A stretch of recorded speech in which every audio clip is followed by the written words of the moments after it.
तो हम लोग स्टार्ट करते हैं अपने नए चैप्टर के साथ। जो नया चैप्टर है वो है green house effect and climate change. आप कोई भी एग्ज़ाम दोगे जहाँ पे आपको इन्वायरमेंटल सेक्शन है या इन्वायरमेंट सेक्शन है और साथ साथ में जियोग्राफी सेक्शन हो या फिर जनरल साइंस सेक्शन हो, तीनों जगह आपको ये टॉपिक बहुत ही इंपॉर्टेंट हो जाता है। ठीक है, तो green house effect and climate change वाले टॉपिक पढ़ने से पहले ये मैं आपको बता देना चाहता हूँ कि अगर आप चाहते हो कि बायो वाले सेगमेंट आए या फिर इकोनॉमी वाले सेगमेंट आए घटना चक्र की, तो आप एटलीस्ट 30 के सब्सक्राइबर को जल्दी से जल्दी पूरा करो। मैं उसको जल्दी से जल्दी कोशिश करूँगा कि ख़त्म कर दूँ। इवन बायो वाले सेगमेंट को तो ज़रूर से ज़रूर, क्योंकि लगभग मेरे पास 200-300 मैसेज तो ऐसे हैं जिसमें सिर्फ और सिर्फ बायो की सेगमेंट की बात होती है। ठीक है, let's start with the green house effect and climate change. Direct question के थ्रू चलेंगे हम लोग, जैसे चलते हैं एज यूजुअल। रिवर्स इंजीनियरिंग उससे सही होता है, एटलीस्ट रिवीजन का सेगमेंट जो होता है उसमें आप आराम से कर सकते हो।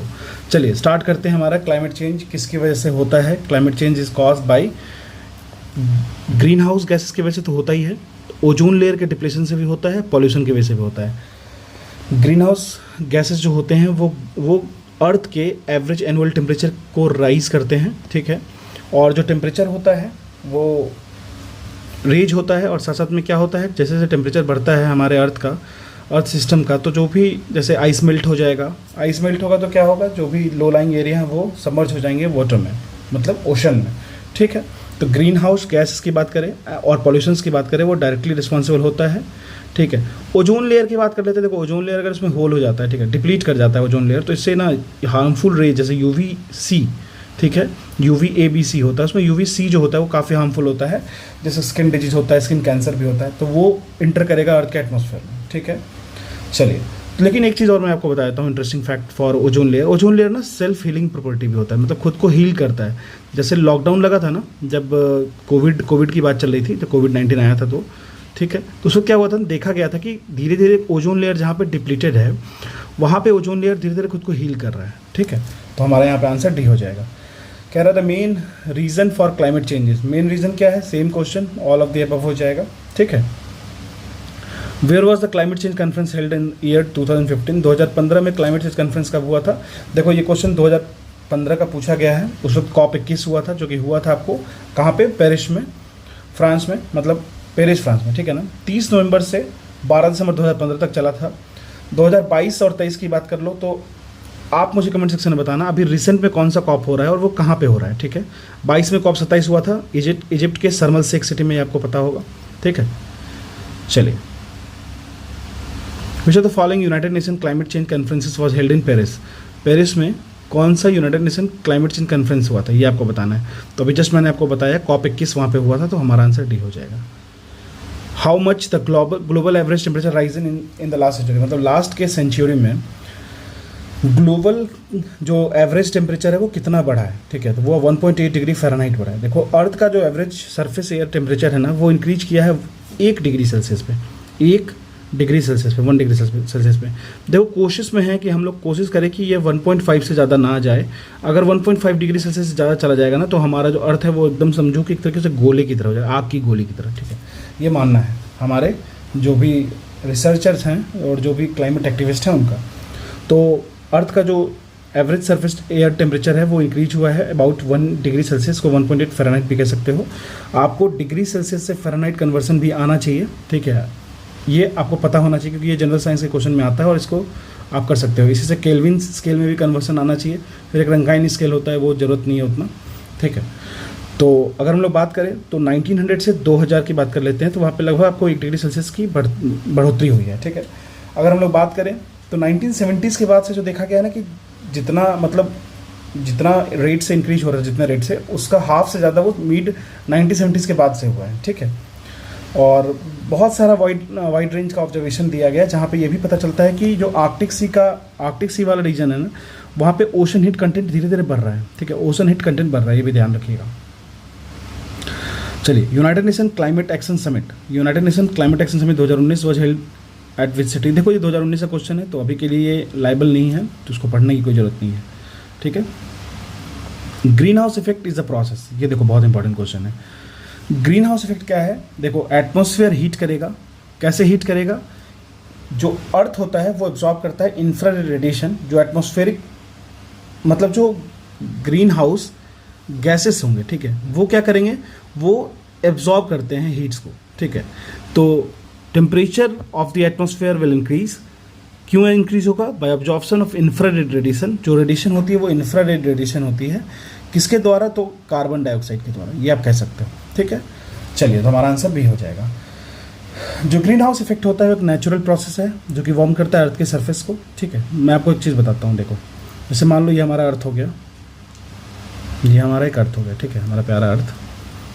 तो अगर हम लोग इसकी बात करें तो जैसे मान लो ये ओजोन लेयर हो गया, ठीक है, और यहाँ से अगर हीट आ रही है, ठीक है, सोलर इंसोलेशन या सोलर हीट आ रही है, ठीक है, उसकी अपनी खुद की कुछ एनर्जी होगी। वो एनर्जी क्या होगी? तो आपने पढ़ा होगा इक्वल्स टू hc/λ होता है, where h equals to Planck's constant, c is the speed of light of radiation, क्योंकि वो मैच करता है, स्पीड ऑफ लाइट और रेडिएशन का सेम होता है। λ will be the wavelength of the light. तो ये हमारा एनर्जी जो होता है वो एनर्जी होता है जो हमारा सन से आ रहा है, ठीक है।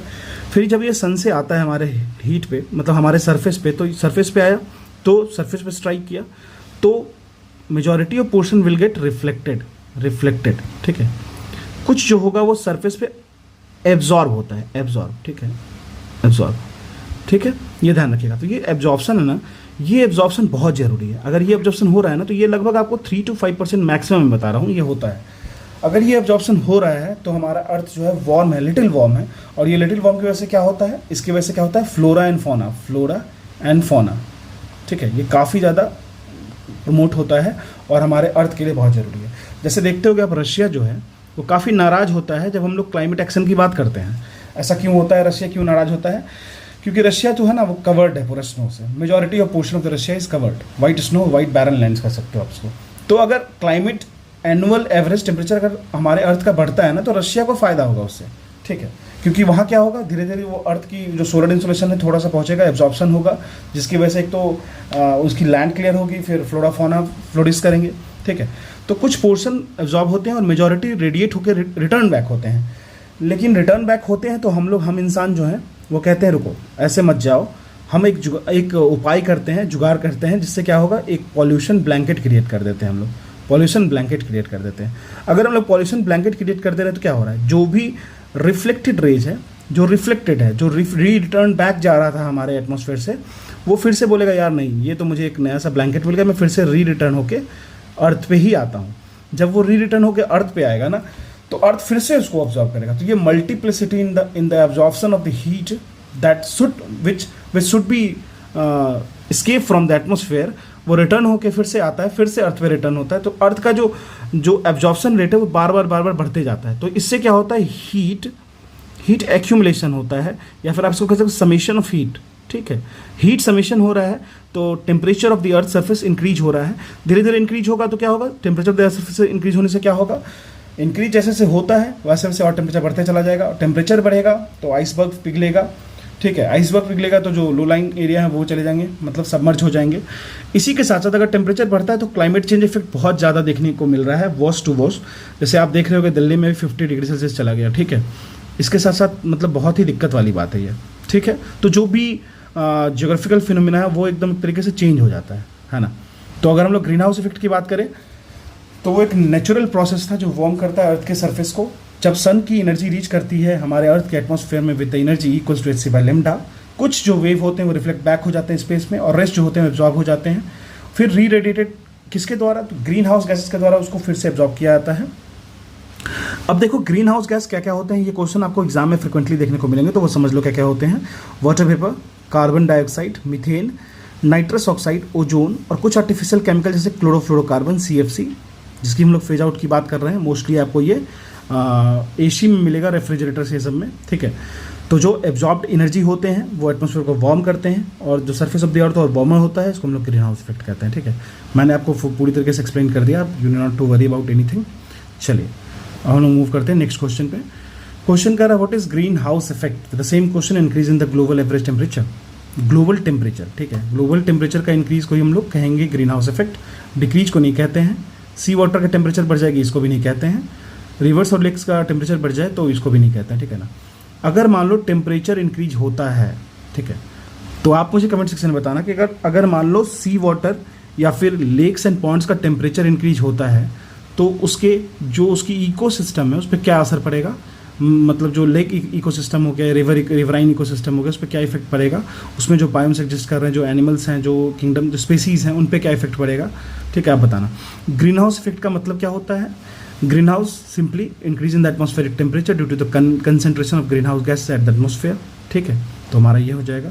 ग्रोइंग वेजिटेबल कह रहा है, देख लो ये, ठीक है। ग्रोइंग फूड क्रॉप्स तो गलत ही है। What is green house effect? Simple, it's increase in temperature, same question है।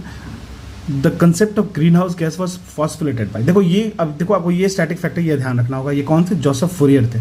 फूरियर ट्रांसफॉर्म आपने पढ़ा होगा, फूरियर ट्रांसफॉर्म, ठीक है। इसमें क्या होता है कि हम लोग क्या करते हैं, डिफरेंट डिफरेंट फ्रिक्वेंसी को स्पेक्ट्रम की तरह तौर पे सजाते हैं, और यही जो स्पेक्ट्रम होता है, मान लो मैं मतलब थोड़ा लिंक सेट के बता रहा हूँ, हो सकता है आप जनरल साइंस जानते हो या फिर साइंस एंड टेक जानते होगे। इसमें क्या होता है ना कि हम लोग क्या करते हैं, मान लो ये हमारा ओरिजिन फ्रिक्वेंसी है, इसको हम लोग F0 कह लेते हैं, ठीक है। ये हो गया हमारा F1, ये F2, F3, इसी तरीके से -F1 -F2, तो ये एक फ्रिक्वेंसी स्पेक्ट्रम हो गया। मतलब क्या है कि डिफरेंट डिफरेंट फ्रिक्वेंसी की रेंज है, उस रेंज पे अलग अलग चीज़ें जो हमारी हैं वो प्रोपगेट करती हैं। जैसे मान लो रेडियो वेव हो गया, माइक्रोवेव हो गया, ठीक है। तो हम लोग क्या करते हैं, डिफरेंट, आप सुनते होंगे FM 98.5, FM 35.8, ऐसे कुछ 96.5 रेड FM, ठीक है। तो उससे क्या होता है, उसमें क्या होगा कि बेसिकली सिंपल सा फंडा ये है कि हम लोग उसमें क्या करते हैं, स्पेक्ट्रम को बाई करते हैं। मतलब आपका रेंज ये है, आप इस रेंज पे ही अपनी चीज़ों को चला सकते हो। तो जो स्पेक्ट्रम है, ये फूरियर ट्रांसफॉर्म दिया गया था, एक फ्रिक्वेंसी डोमेन कहते हैं इसको, बहुत ज़्यादा नहीं जानना है, लेकिन फ्रिक्वेंसी डोमेन के कंसेप्ट को बताने के लिए, ठीक है। तो ग्रीन हाउस गैसेस जो हैं, उसका जो थ्योरी है वो फॉस्फोलेट किया गया था, पोस्टुलेट किया गया था जोसेफ फूरियर के द्वारा इन 1824। देखो मैं क्वेश्चन पूछता हूँ, आप लोग जवाब देते नहीं हो, ठीक है। शायद पढ़ते भी नहीं हो, मतलब देखते भी नहीं हो वीडियो, या फिर पढ़ भी नहीं रहे हो, लेकिन फिर भी आपको अगर आप वीडियो देख रहे हो पूरी तो जवाब जरूर देना चाहिए, ठीक है। 1824, आप मुझे कमेंट सेक्शन में बताना। 1851, 1853 को क्या हुआ था इंडिया में, और बहुत ही इंपॉर्टेंट इवेंट है, जहाँ पे अभी तो जान भी रहे हो, डिटेल भी हो रहा है काफ़ी, तो बता देना आप मुझे, ठीक है। Which of the following atmospheric change takes place due to the green house effect? किस ग्रीन हाउस इफेक्ट की वजह से कौन सा एटमॉस्फेरिक चेंज होगा, ठीक है। तो आप बताइए, देखिए इंक्रीज इन CO2, अगर ग्रीन हाउस इफेक्ट होता है मतलब एटमॉस्फेयर में क्या चेंज होगा, तो ग्लोबल एवरेज टेम्परेचर बढ़ता है, तो increase in CO2 concentration atmosphere, increase in humidity in the atmosphere, increase in biological population, सब गलत है, क्योंकि carbon dioxide concentration in the atmosphere बढ़ रहा है, इसलिए ग्रीन हाउस, मतलब CO2 का बढ़ना हमारा इंटर्न दे रहा है ग्रीन हाउस इफेक्ट, ठीक है, ना कि ग्रीन हाउस इफेक्ट हो रहा है तो CO2 बढ़ रहा है, ठीक है ना, ये ध्यान रखिएगा, ठीक है। चलिए, तो यहाँ पे कोई भी स्टेटमेंट सेटिस्फाई नहीं कर रहा था। अब यहाँ दे रखा है इंक्रीज इन विंड स्पीड, तो ये भी नहीं सेटिस्फाई कर रहा है, ठीक है। अब देखो, अब एक बात बताओ मुझे, एक चीज़ आप कह सकते हो कि जब टेम्परेचर बढ़ रहा है, ठीक है, तो ह्यूमिडिटी बढ़ेगा, एक ये फैक्टर हो सकता है कि ह्यूमिडिटी बढ़ेगा, ठीक है। फिर अगर टेम्परेचर बढ़ेगा, मान लो एक चीज़ आप ये भी कह सकते हो, टेम्परेचर बढ़ेगा, अगर हम लोग ज्योग्राफिकल कॉन्टेक्स्ट में जाते हैं तो, हालांकि डायरेक्टली इसका आंसर ये दोनों नहीं हो सकता है, लेकिन अगर आप ज्योग्राफिकल फिनोमिना को पकड़ोगे तो आप ये बता सकते हो कि टेम्परेचर बढ़ता है तो क्या होता है, विंड जो होता है, एयर जो होता है वो ऊपर की तरफ उठता है, लाइटर हो जाता है। जब एयर ऊपर की तरफ उठता है तो क्या होता है, विंड का सर्कुलेशन होता है।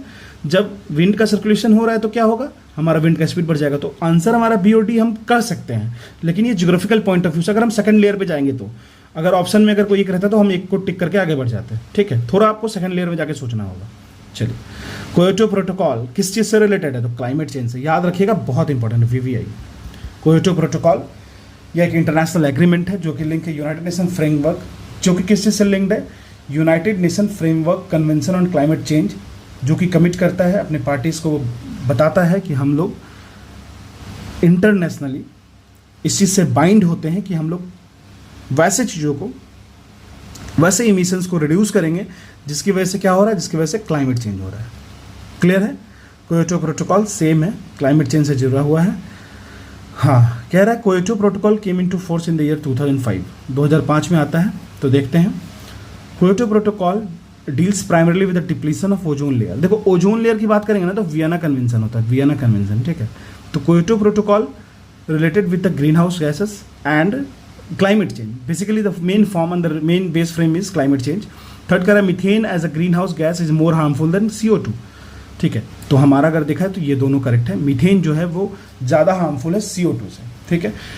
चलिए, और हमारे लिए बताइए, अगर हम कॉमन इंसान है हम लोग, मतलब इंसानों के लिए CO कार्बन मोनोऑक्साइड और CO2 कार्बन डाइऑक्साइड, ये दोनों में से कौन ऐसे गैसेस हैं जो बहुत ज़्यादा हार्मफुल है, मतलब एक्सेसिव हार्मफुल है।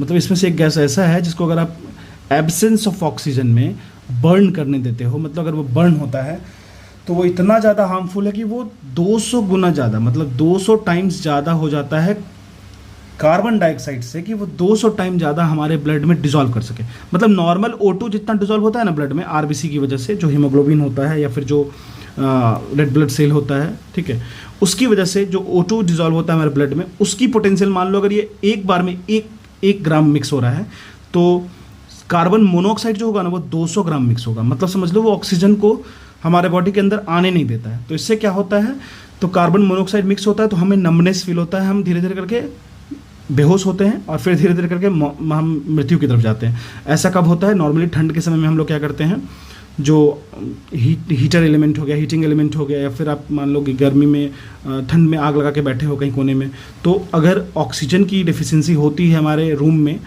तो दिक्कत आ सकती है। तो ये बात ध्यान रखना, कहीं भी इस तरीके से मैनेज करना। क्योटो प्रोटोकॉल को अडॉप्ट किया गया था क्योटो में 11 दिसंबर 1997 को। ये फोर्स में आता है, मतलब फोर्स में आता है 16 फरवरी 2005 में, ठीक है। क्योटो प्रोटोकॉल जो एक इंटरनेशनल एग्रीमेंट है जो कि लिंक्ड है यूनाइटेड नेशन, किससे लिंक्ड है ये ध्यान रखिएगा, क्वेश्चन पूछा जा सकता है। It is linked with the United nation framework convention on climate change, ठीक है। तो ग्लोबल वार्मिंग पोटेंशियल एक होता है। तो ग्लोबल वार्मिंग पोटेंशियल मतलब क्या हुआ कि आप मान लो 2-2 kg की दोनों गैस लेके आओ, ठीक है, 2-2 kg लेके आओ और देखो कि किसकी वजह से ज़्यादा ग्लोबल जो होता है ग्लोबल वार्मिंग ज़्यादा हो रहा है, ठीक है। तो ग्लोबल वार्मिंग पोटेंशियल अगर हम किसी भी गैस का, वो डिपेंड करता है उसकी एफिशिएंसी, किसकी efficiency of the atoms of the gas, और साथ साथ में ही उसकी इन्वायरमेंटल लाइफ साइकिल से भी, ठीक है। इन्वायरमेंटल लाइफ साइकिल अगर कार्बन डाइऑक्साइड की बात करेंगे तो वो चेंजेबल होता है, वो एक फॉर्म से दूसरे फॉर्म में चेंज होता है, लेकिन इसकी जो ग्लोबल वार्मिंग पोटेंशियल है वो कांस्टेंट होता है। Global warming potential for CO2 is 1। जो ग्लोबल वार्मिंग पोटेंशियल होता है मीथेन का वो 72 है, मतलब 72 है, ठीक है, ध्यान रखिएगा। तो इसलिए अब इस देखिए, global warming potential of methane CH4 is what, is 72। Global warming potential for CO2 is 1। मतलब अगर एक सैनिक जा रहा है CO2 की तरफ से, तो 72 सैनिक जा रहा है मीथेन की तरफ से, ठीक है, और वो जा रहा है आपके एटमॉस्फेयर गर्म करने के लिए। तो आप समझ लो, ठीक है। चलो, विच of the following is not correctly, इसमें से कौन करेक्टली मैच नहीं है ये हमें देखना है। Cartagena protocol, Stockholm convention, Montreal protocol, Kyoto protocol, ठीक है, देखते हैं। तो देखो, Cartagena protocol is related to biosafety, ठीक है। Stockholm convention is related to persistent organic pollutant, इसको POP कहते हैं, परसिस्टेंट ऑर्गेनिक पॉल्यूटेंट, ठीक है, इसको प्लास्टर ऑफ पेरिस मत पढ़िएगा।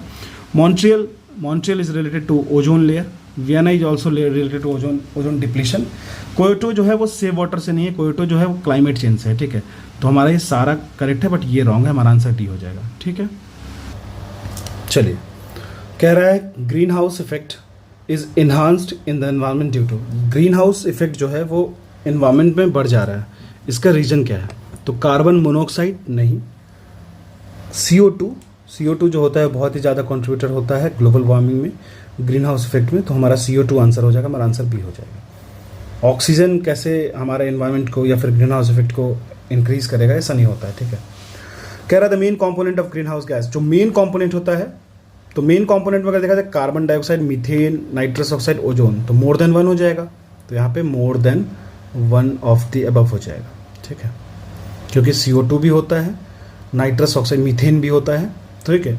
तो आप इसको किसी एक को नहीं कह सकते हो। Which of the following countries has announced to impose carbon tax? 2019 से कार्बन टैक्स किसने लगाया for to cut the green house emission? तो ये कौन था? सिंगापुर। गवर्नमेंट ऑफ सिंगापुर फरवरी 2018 को डिक्लेयर करती है कि वो इम्पोज करेगी कार्बन टैक्स। किस लिए? क्योंकि उनको रिड्यूस करना है ग्रीन हाउस गैस को, गैस के इमिशन को, ठीक है। बेसिकली इनका जो पेरिस क्लाइमेट एग्रीमेंट था उसको कमिट करने के लिए किए थे, ठीक है। आपने पढ़ा था कि ब्रेक्सिट हो गया, ठीक है। इससे क्या समझते हो आप, बताना मुझे। विच of the following gases is not a green house gas? तो उसमें कौन सा नहीं है? कार्बन डाइऑक्साइड है, नाइट्रस ऑक्साइड, देखो NOx समझ लेना, SOx होता है, नाइट्रस ऑक्साइड और सल्फर ऑक्साइड। ये सल्फर ऑक्साइड वाला फैक्टर जो होता है वो आपको एसिड रेन में ज़्यादा फैक्टर देगा, एसिड रेन में, लेकिन NOx SOx मेजर मतलब कल्प्रिट्स हैं। फिर CO2 हो गया, मीथेन हो गया, फिर वाटर वेपर भी होता है, लेकिन O2 नहीं होता है, ठीक है। ग्रीन हाउस गैस की बात करें एटमॉस्फेयर में, तो वो ऐसे गैस होते हैं जो कि हीट रेडिएशंस को एब्जॉर्ब करते हैं, थर्मल इंफ्रारेड रेडिएशन को एब्जॉर्ब करते हैं। ये जो प्रोसेस होता है बेसिकली, जो absorption heat in the atmosphere, इसी को हम लोग ग्रीन हाउस इफेक्ट कहते हैं। जो प्राइमरी ग्रीन हाउस गैस होता है अर्थ के एटमॉस्फेयर में, वो कार्बन डाइऑक्साइड है। Carbon dioxide, methane, nitrous oxide, ozone, मतलब ओजोन होता है O3, ये भी है हमारा प्राइमरी ग्रीन हाउस गैसेस, ठीक है, ध्यान रखिएगा ओजोन भी है। कह रहा which of the following is not a green house gas, में से कौन जो है ग्रीन हाउस नहीं है। क्लोरोफ्लोरोकार्बन CFC है, ये सेकेंडरी हो जाता है, सेकेंडरी ग्लोबल वार्मिंग इफेक्ट इसके कारण होता है, तो CFC आप समझ लीजिए। फिर CO2 होता है, CH4 होता है, मतलब मीथेन, कार्बन डाइऑक्साइड और क्लोरोफ्लोरोकार्बन होता है, बट ऑक्सीजन नहीं होता, ठीक है। Which is not the green house gas, तो क्लोरोफ्लोरोकार्बन, सल्फर SOX दे रखा है, NOx दे रखा है, CH4 दे रखा है, ठीक है। इसमें से कौन जो है वो ग्रीन हाउस गैस नहीं है। देखो, अगर प्राइमरली बात करें कि जो प्राइमरी ग्रीन हाउस गैसेस होते हैं वो कौन कौन से होते हैं, एक बार देख लेते हैं हम लोग। तो वाटर वेपर, ठीक है, कार्बन डाइऑक्साइड, फिर मीथेन, फिर नाइट्रस ऑक्साइड, ठीक है, फिर ओजोन होता है। सेकेंडरी में देखोगे तो SOX भी आ जाएगा, H2O भी मतलब आ जाएगा, लेकिन SO2 भी आ जाएगा, सॉरी। तो लेकिन ये प्राइमरी में नहीं आता है। अब ये क्वेश्चन जो है ना वो इस तरीके से बिल्ड किया था इन्होंने कि ऐसा कुछ मेंशन नहीं किया था, तो क्वेश्चन एक तरीके से कंफ्यूज ही है, ठीक है। तो आप इस तरीके से इसलिए इसका आंसर E दे दिया गया है इनके द्वारा, ठीक है। लेकिन अगर हम देखा जाए carbon dioxide, methane, nitrous oxide, CFC, SF6, NF3, ये सारे भी होते हैं, लेकिन इनडायरेक्टली रिस्पॉन्सिबल होते हैं ग्रीन हाउस गैसेस के लिए, ठीक है। चलिए, इनडायरेक्टली की बात करें तो NOx होगा, कार्बन मोनोऑक्साइड भी होता है, फिर non methane volatile organic compounds को NMVOC भी कहते हैं। सल्फर डाइऑक्साइड भी इनडायरेक्टली इफेक्ट डालता है। सल्फर की बात करें तो वो डायरेक्टली आपको AC ट्रेन में इफेक्ट डालता है। कह रहा था main component of green house gases is, तो मेन कंपोनेंट क्या है, देखो carbon dioxide, methane, nitrous oxide, ozone, ozone हो जाएगा, क्लियर है। तो यहाँ तो मोर देन वन हो जा रहा है, तो more than one of the above हो जाएगा हमारा आंसर। कह रहा है the following group of gases contribute to the green house effect, simple question है। तो अमोनिया गलत हो जाएगा, कार्बन मोनोऑक्साइड, सल्फर डाइऑक्साइड ये तो डायरेक्टली नहीं करता है, ठीक है। कार्बन टेट्राफ्लोराइड, अभी देखो अगर ये ऑप्शन नहीं रहता, मेरे पास कोई पर्टिकुलर आंसर नहीं होता, तो हम लोग CO, कार्बन मोनोऑक्साइड और सल्फर डाइऑक्साइड पे मूव कर सकते थे, लेकिन मोनोऑक्साइड में भी मुझे डाउट है, ठीक है। कार्बन मोनोऑक्साइड जो होता है वो बहुत ही कम करता है, मतलब इतना नहीं है कि ऐसा इफेक्ट नहीं है कि इसको प्राइमरी सोर्स की तरह हम रख सकते हैं, ठीक है। तो carbon tetrafluoride and nitrous oxide and carbon dioxide and methane, तो हमारा आंसर D हो जाएगा। अब देखो रिलेटिव कंट्रीब्यूशन देख लेते हैं ग्रीन हाउस गैसेस का, कौन कौन सा है। वाटर वेपर सबसे ज़्यादा 60% करता है। देखो सोचो, अगर आप नहीं समझते हो इन चीज़ों को, नहीं समझ पा रहे हो, तो वाटर वेपर सबसे ज़्यादा होता है, कभी भी आप टिक नहीं कर सकते हो, ठीक है। फिर कार्बन डाइऑक्साइड 26% करता है, मीथेन जो होता है 4 to 9% करता है, ozone 3 to 7%, nitrous oxide NOx जो करता है 1.5%, क्लोरोफ्लोरोकार्बन को CFC कहते हैं, और जो अदर गैसेस होते हैं वो 0.1 से 0.4% होता है। इसलिए प्राइमरी सेकेंडरी क्लासिफिकेशन है, ठीक है ना, ध्यान रखिएगा। तो वाटर वेपर, फिर कार्बन डाइऑक्साइड, मीथेन, ओजोन, ये तो आपको एकदम कैसे भी याद रखना है। जैसे मैं बताता हूँ, वाटर वेपर फिर सबसे ज़्यादा कंट्रीब्यूटर हो जाएगा, फिर CO2 हो जाएगा, फिर CH4 हो जाएगा, फिर O3 हो जाएगा, फिर NOx मान लो, फिर देन उसके बाद क्या हो जाएगा, CFC हो जाएगा। तो आपको बस ये 4 तो याद रखना ही रखना है कि मतलब पहले कार्बन डाइऑक्साइड आएगा, फिर मीथेन आएगा, फिर ओजोन आएगा, फिर नाइट्रस ऑक्साइड आएगा, ठीक है। अब कह रहा है what will be the decreasing order of the following which contribute to the green house का डिक्रीजिंग ऑर्डर। सबसे पहले हमारा क्या हो जाएगा, सबसे पहले तो अब यहाँ पे वाटर वेपर नहीं मेंशन है, तो CO2 खोजेंगे। CO2 ये हो सकता है या ये दोनों हो सकता है, ठीक है। तो मीथेन वाला हमारा पीछे हो जाएगा। CO2 के बाद तो मीथेन होगा, तो CFC वाला कट जाएगा यहाँ पे भी। अब ये दोनों आंसर हो सकता है हमारा। फिर उसके बाद देखो CFC दे दिया थर्ड में, क्योंकि CFC सबसे लास्ट में होगा, तो हमारा आंसर हो जाएगा D। समझ रहे हो, तो आप आराम से इसको ईजिली टैकल कर सकते हो। कल क्वेश्चन बहुत आसान हो गया। अब कह रहा है which of the following gas has higher contribution in global warming, इसमें से कौन है। तो इसमें से carbon dioxide, chlorofluorocarbon, nitrous oxide and methane. Then you can easily answer this question, CO2, ठीक है। अब कह रहा है which of the following naturally occurring green house gases causes the highest percentage of the green house effect. Water vapour is the naturally occurring green house gases, जिसके कारण क्या होता है, highest percentage of green house effect होता है। Nearly 60% contributor यही है, ठीक है। नाउ क्वेश्चन नंबर 28 कह रहा है which set of the following gases is the most important for the green house effect. इनमें से कौन सा ऐसा गैस है जो बहुत ज़्यादा इंपॉर्टेंट है for the green house effect? तो देख लेते हैं। Carbon dioxide, methane, chlorine, chlorine नहीं होगा, nitric oxide, methane, ethane, chlorofluorocarbon, nitric oxide, carbon dioxide, methane, nitrous oxide, water vapour. ये एकदम करेक्ट है, हमारा आंसर सी हो जाएगा। ठीक है। Which one of the following is not a green house gas? तो carbon dioxide, methane, ozone is the green house gas, but propane जो होता है वो ग्रीन हाउस गैस नहीं है। ठीक है। सेम टाइप क्वेश्चन रिपीट हो रहा है।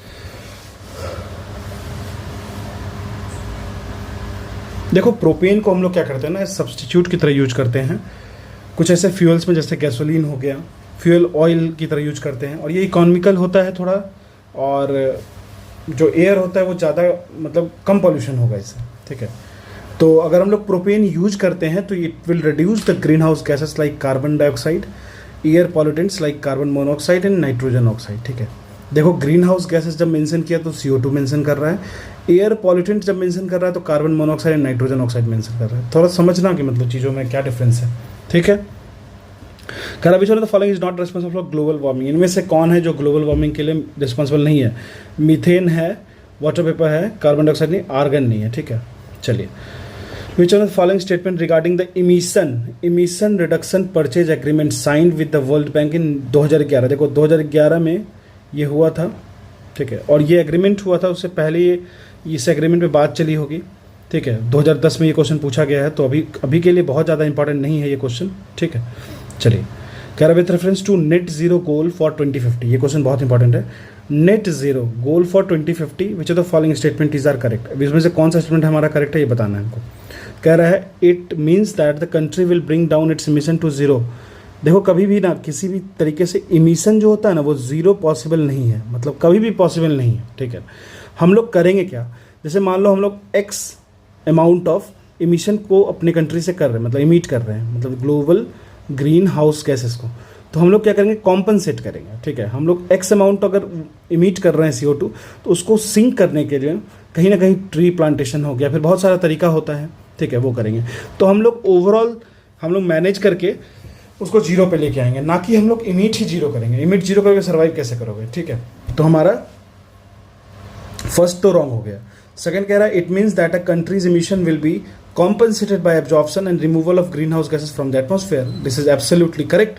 जैसे मान लो, अगर आप मान लो कि कहीं पे रामसर साइट्स जैसे वेटलैंड्स को बढ़ावा देते हो, वेटलैंड्स कहीं कहीं मैनग्रोव्स को बढ़ावा देते हो, कहीं ग्रीन फॉरेस्ट को बढ़ावा देते हो। ठीक है। कहीं प्लांटेशन करते हो, कहीं फॉरेस्ट्री करते हो, तो इससे क्या होता है?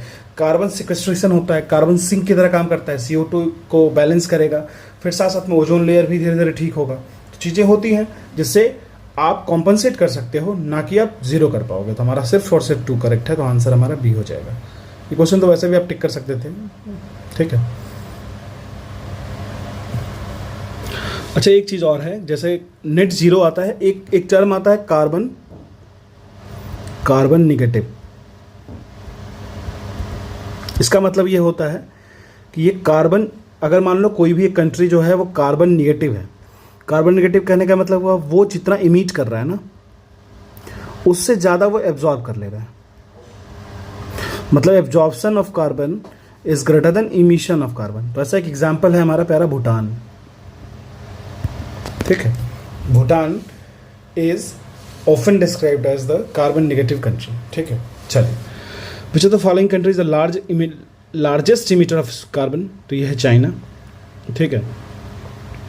Which of the following is known as carbon negative country? Obviously it's Bhutan. Which one among the following statement substance does not contribute to global warming directly? कौन इसमें से है जो ग्लोबल वार्मिंग में डायरेक्टली कंट्रीब्यूट नहीं करता है? मीथेन करता है, वाटर वेपर करता है, कार्बन डाइऑक्साइड करता है, ऑक्साइड्स ऑफ सल्फर नहीं करता है। मतलब SOX जो होता है या S2O हो गया, ये सब नहीं करेगा, डायरेक्टली नहीं करता है, इनडायरेक्टली करता है। ठीक है। डायरेक्टली एसिड रेन में करेगा, लेकिन not in the case of global warming. ठीक है। कह रहा है which one of the following is not a green house gas is found naturally in the atmosphere? जो एटमॉस्फेयर में नेचुरली फाउंड नहीं होता है। ठीक है ना। तो CO2 तो फाउंड होता है, ओजोन और मीथेन फाउंड होता है, लेकिन नाइट्रोजन ऑक्साइड जो होता है ना, वो आपको वैक्यूलर पॉल्यूशन है। ठीक है। ग्रीन हाउस गैस जो होता है वो बेसिकली इंफ्रारेड रेडिएशन को ऑब्जॉर्व करता है। आपको पता होगा जैसे carbon dioxide, methane, ozone, water vapour, ये सब आपको इंपॉर्टेंट ग्रीन हाउस गैसेस हैं जो कि नेचुरली पाए जाते हैं।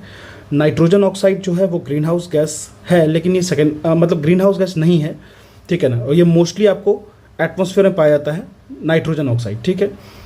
चलिए, नाइट्रस ऑक्साइड जो होता है वो आपको सेकेंडरी एक तरीके से वो पॉल्यूटेंट की तरह काम करता है, लेकिन यहाँ पे फॉर ग्रीन हाउस गैसेस ये नहीं होता है, ठीक है।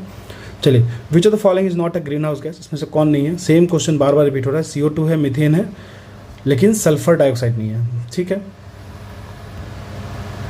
चलिए, प्राइमरी ग्रीन हाउस गैसेस को पकड़ के रखिएगा, समझ में आएगा। Water vapour, carbon dioxide, methane, nitrous oxide and ozone, ठीक है, नाइट्रोजन ऑक्साइड नहीं।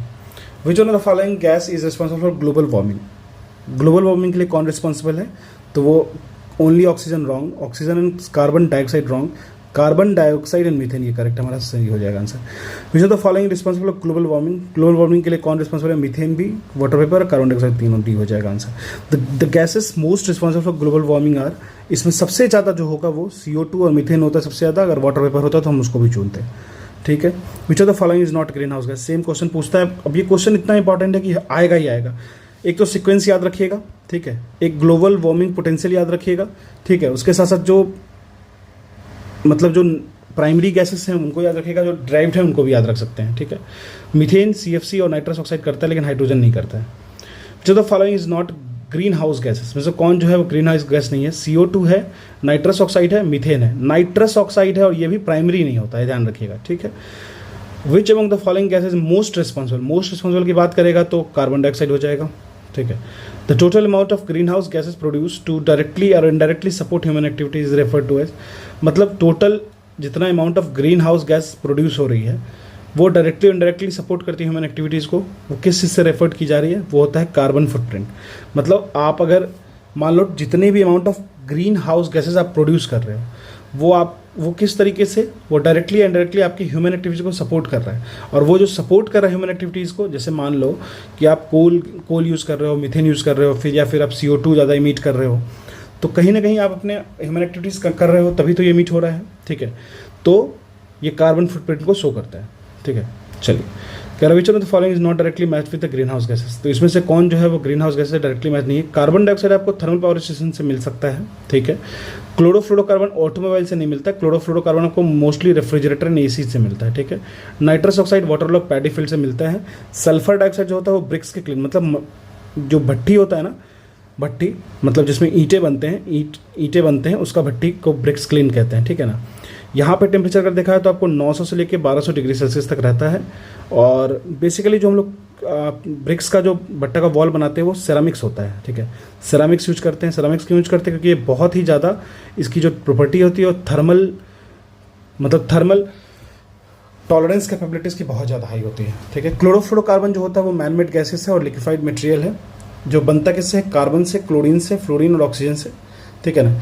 इसको मोस्टली ये कहाँ यूज होता है, रेफ्रिजरेटर्स में और एयर कंडीशनिंग डिवाइसेस में। क्लोरोफ्लोरोकार्बन एक इंपॉर्टेंट फैक्टर है ओजोन डिप्लेशन का इन द एटमॉस्फेयर, ठीक है। कह रहा विच one of the following is not a green house gas, methane, nitrous oxide, chlorofluorocarbon, hydrogen is not a green house gas, ठीक है। अगर यहाँ मान लो अगर इसी क्वेश्चन में आपको दे दूँ methane, CO2, water vapour and then nitrous oxide, तो आप क्या एलिमिनेट करोगे, तो NOx एलिमिनेट करोगे, ठीक है। या फिर अगर मैं CFC दे दूँ तो मतलब प्राइमरी जो नहीं होगा उसको हटाऊंगा, ठीक है, क्योंकि मेजॉरिटी का परसेंटेज में देखोगे तो वो मैटर करेगा, ठीक है। देखिए बेसिकली ये है ना कि अगर हम लोग नाइट्रस ऑक्साइड की बात करें तो वो 1.5%, जैसे ओवरऑल की बात करें तो 1.5% उसका ग्लोबल वार्मिंग पोटेंशियल है, ठीक है। 60% आपको वाटर वेपर हो जाएगा, मतलब अगर परसेंटेज वाइज देखेंगे तो नाइट्रस ऑक्साइड सबसे लास्ट में आ जाएगा, लेकिन ये सीक्वेंस तो आपको पता ही है, उसका ध्यान रखिएगा। चलिए, यहाँ पे तो हाइड्रोजन हो गया। अब देखिए क्वेश्चन क्या कह रहा है 49, as a result of global warming है there has been better global communication, तो ग्लोबल वार्मिंग की वजह से बेटर ग्लोबल कम्युनिकेशन, ठीक है। मेल्टिंग ऑफ ग्लेशियर तो होता है, flowering of mango trees before time ये भी होता है, ठीक है। और एडवर्स इम्पैक्ट ऑन हेल्थ भी होगा, ऑब्वियस बात है, टेम्परेचर वेरिएशन होगा, बहुत सारी चीज़ें होती हैं उसके साथ साथ। लेकिन ग्लोबल कम्युनिकेशन की बात किस तरीके से होगा ये तो रॉन्ग हो जाएगा, तो हमारा 1 रॉन्ग हो गया, आंसर हमारा B हो गया, ठीक है। तो अगर हम लोग बात करें ग्लोबल वार्मिंग की तो बहुत सारे एडवर्स इफेक्ट होते हैं हमारे ह्यूमन हेल्थ पे। जैसे मेन कैटेगरी में हेल्थ रिस्क की बात करें तो डायरेक्ट एक्टिंग इफेक्ट होता है, impacts meditated via climate related change in ecological system में रिलेशनशिप होता है, जैसे क्रॉप फील्ड हो गया, मॉस्क्यूटो का इकोलॉजी बेकार होता है, फिर मेराइन प्रोडक्टिविटी बेकार होता है, ठीक है, तो ध्यान रखिएगा।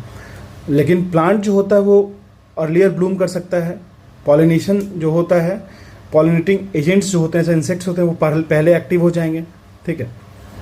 विच of the following are the impact of global warming? Rise in sea level, melting of glacier, spread of disease and bleaching of coral reef. सारा का सारा हो जाएगा, ऑब्वियस है, 1 2 3 and 4। Which of the following condition indicates the impact of global warming? Select the correct answer. इसमें से कौन सा है कंडीशन? तो melting of glacier is the correct, rise of sea level is also correct, change in weather condition is also correct, rise in global average temperature. देखो इसमें पूछा है क्वेश्चन, और कितना आसान क्वेश्चन है, ठीक है, आप आराम से तो कर सकते हो। Global warming is caused due to the emission of, किसके इमिशन से? तो नाइट्रोजन, कार्बन मोनोऑक्साइड नहीं होगा, नाइट्रोजन नहीं होगा, हाइड्रोकार्बन से तो नहीं होगा, मतलब कार्बन डाइऑक्साइड हो जाएगा। आसान क्वेश्चन है, ठीक है। कह रहा था apprehension of global warming is aggravated by increase concentration in the atmosphere of, किसकी वजह से होता है? ऑब्वियस है, कार्बन डाइऑक्साइड की वजह से होता है। होता तो ओजोन की वजह से भी है, सल्फर डाइऑक्साइड मतलब होता ओजोन की वजह से भी है, नाइट्रस ऑक्साइड की वजह से भी होता है, लेकिन सबसे ज़्यादा किसकी वजह से होता है? यहाँ पे ऑप्शन देख के आप टिक कर सकते हो, ठीक है। Global warming is due to increase in carbon dioxide, ठीक है। Which of the following is the most fragile ecosystem for that will be first affected by the global warming? तो कौन सा है?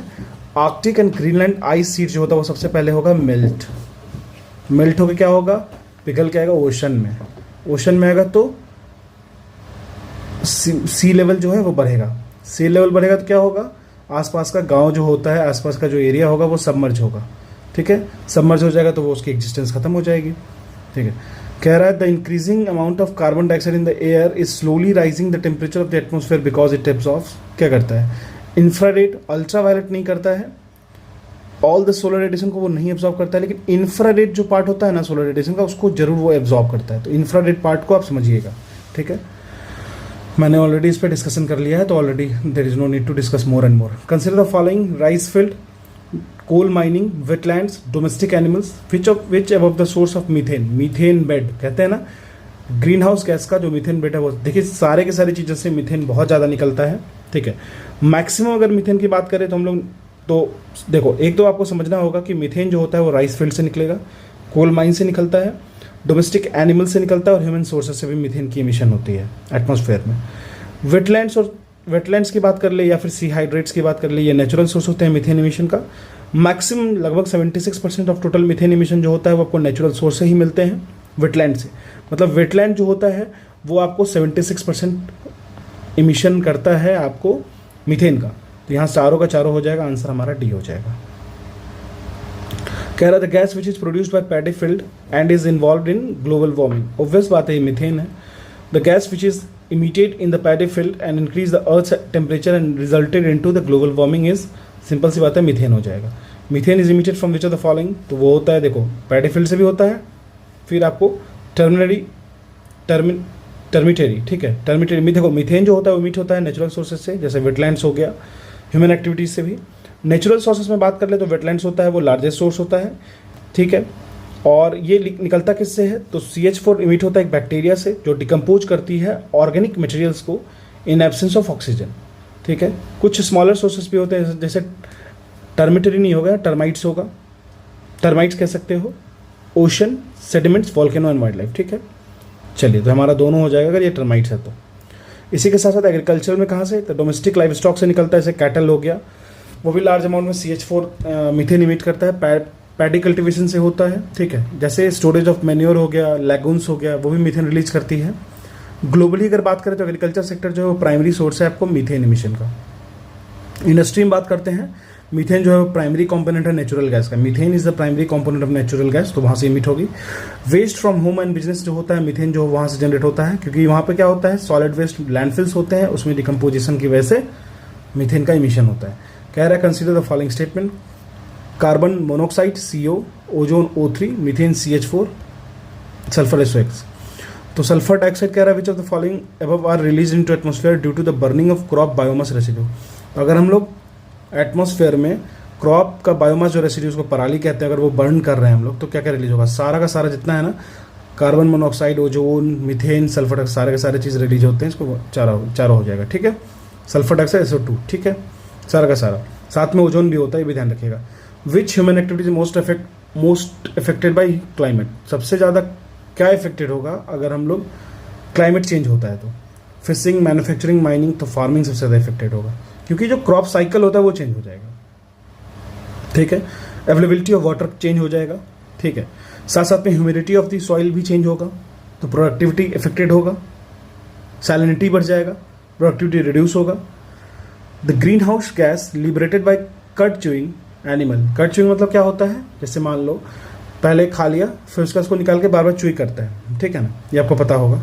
तो वहाँ निकलता है मीथेन सबसे ज़्यादा, इसको मास गैस भी कहते हैं, दलदली गैस, जो दलदली एरिया होता है वहाँ से निकलता है, ठीक है, जिसका सोर्स होता है biogas, bacterial decomposition, cud chewing animals, इन सबों से आपको मीथेन देखने को मिलेगा।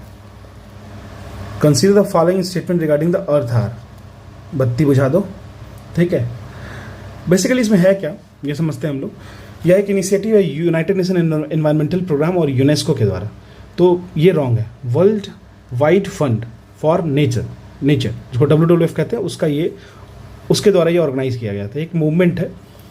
ये बेसिकली इसमें क्या करते हैं हम लोग, वर्ल्ड वाइड एनुअली ये होता है, ये बेसिकली इंडिविजुअल्स को इनकरेज करता है, कम्युनिटीज़ को इनकरेज करता है, हाउस होल्ड्स एंड बिजनेसेस को इनकरेज करता है कि अपनी जो होती है लाइटें को, इलेक्ट्रिसिटी जो सोर्सेस होते हैं, अप्लायंसेस होते हैं, उसको टर्न ऑफ कर दो, जो कि इसेंशियल नहीं है, फॉर 1 आवर। और वो 1 आवर का ड्यूरेशन क्या है, 8:30 से लेकर के 9:30 PM में, ठीक है। और ये कब होता है, मार्च के लास्ट एंड में होता है, मार्च एंड में, ठीक है, ये ध्यान रखिएगा। बेसिकली ये कुछ नहीं है, एक तरीके से कमिटमेंट है, आपस में लोग विचार करते हैं कि अगर इतना देर करते हैं तो कुछ देखते हैं, ठीक है ना। चलिए, ये बेसिकली स्टार्ट कब हुआ था, तो स्टार्ट हुआ था ये ऑस्ट्रेलिया के सिडनी से, ये ध्यान रखिएगा, 2007 में, क्लियर है। और लास्ट वीक ऑफ मार्च में होता है, डेट डिसाइड होती है, ठीक है।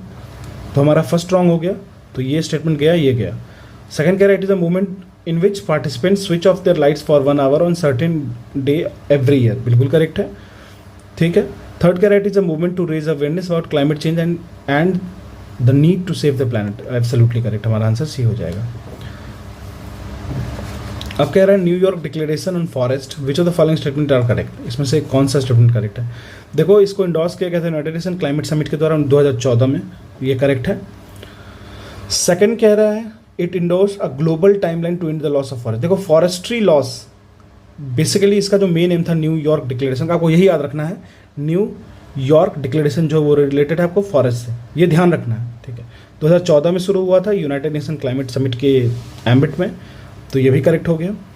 अब कह रहा है, it is legally binding international declaration, no it's not legally binding.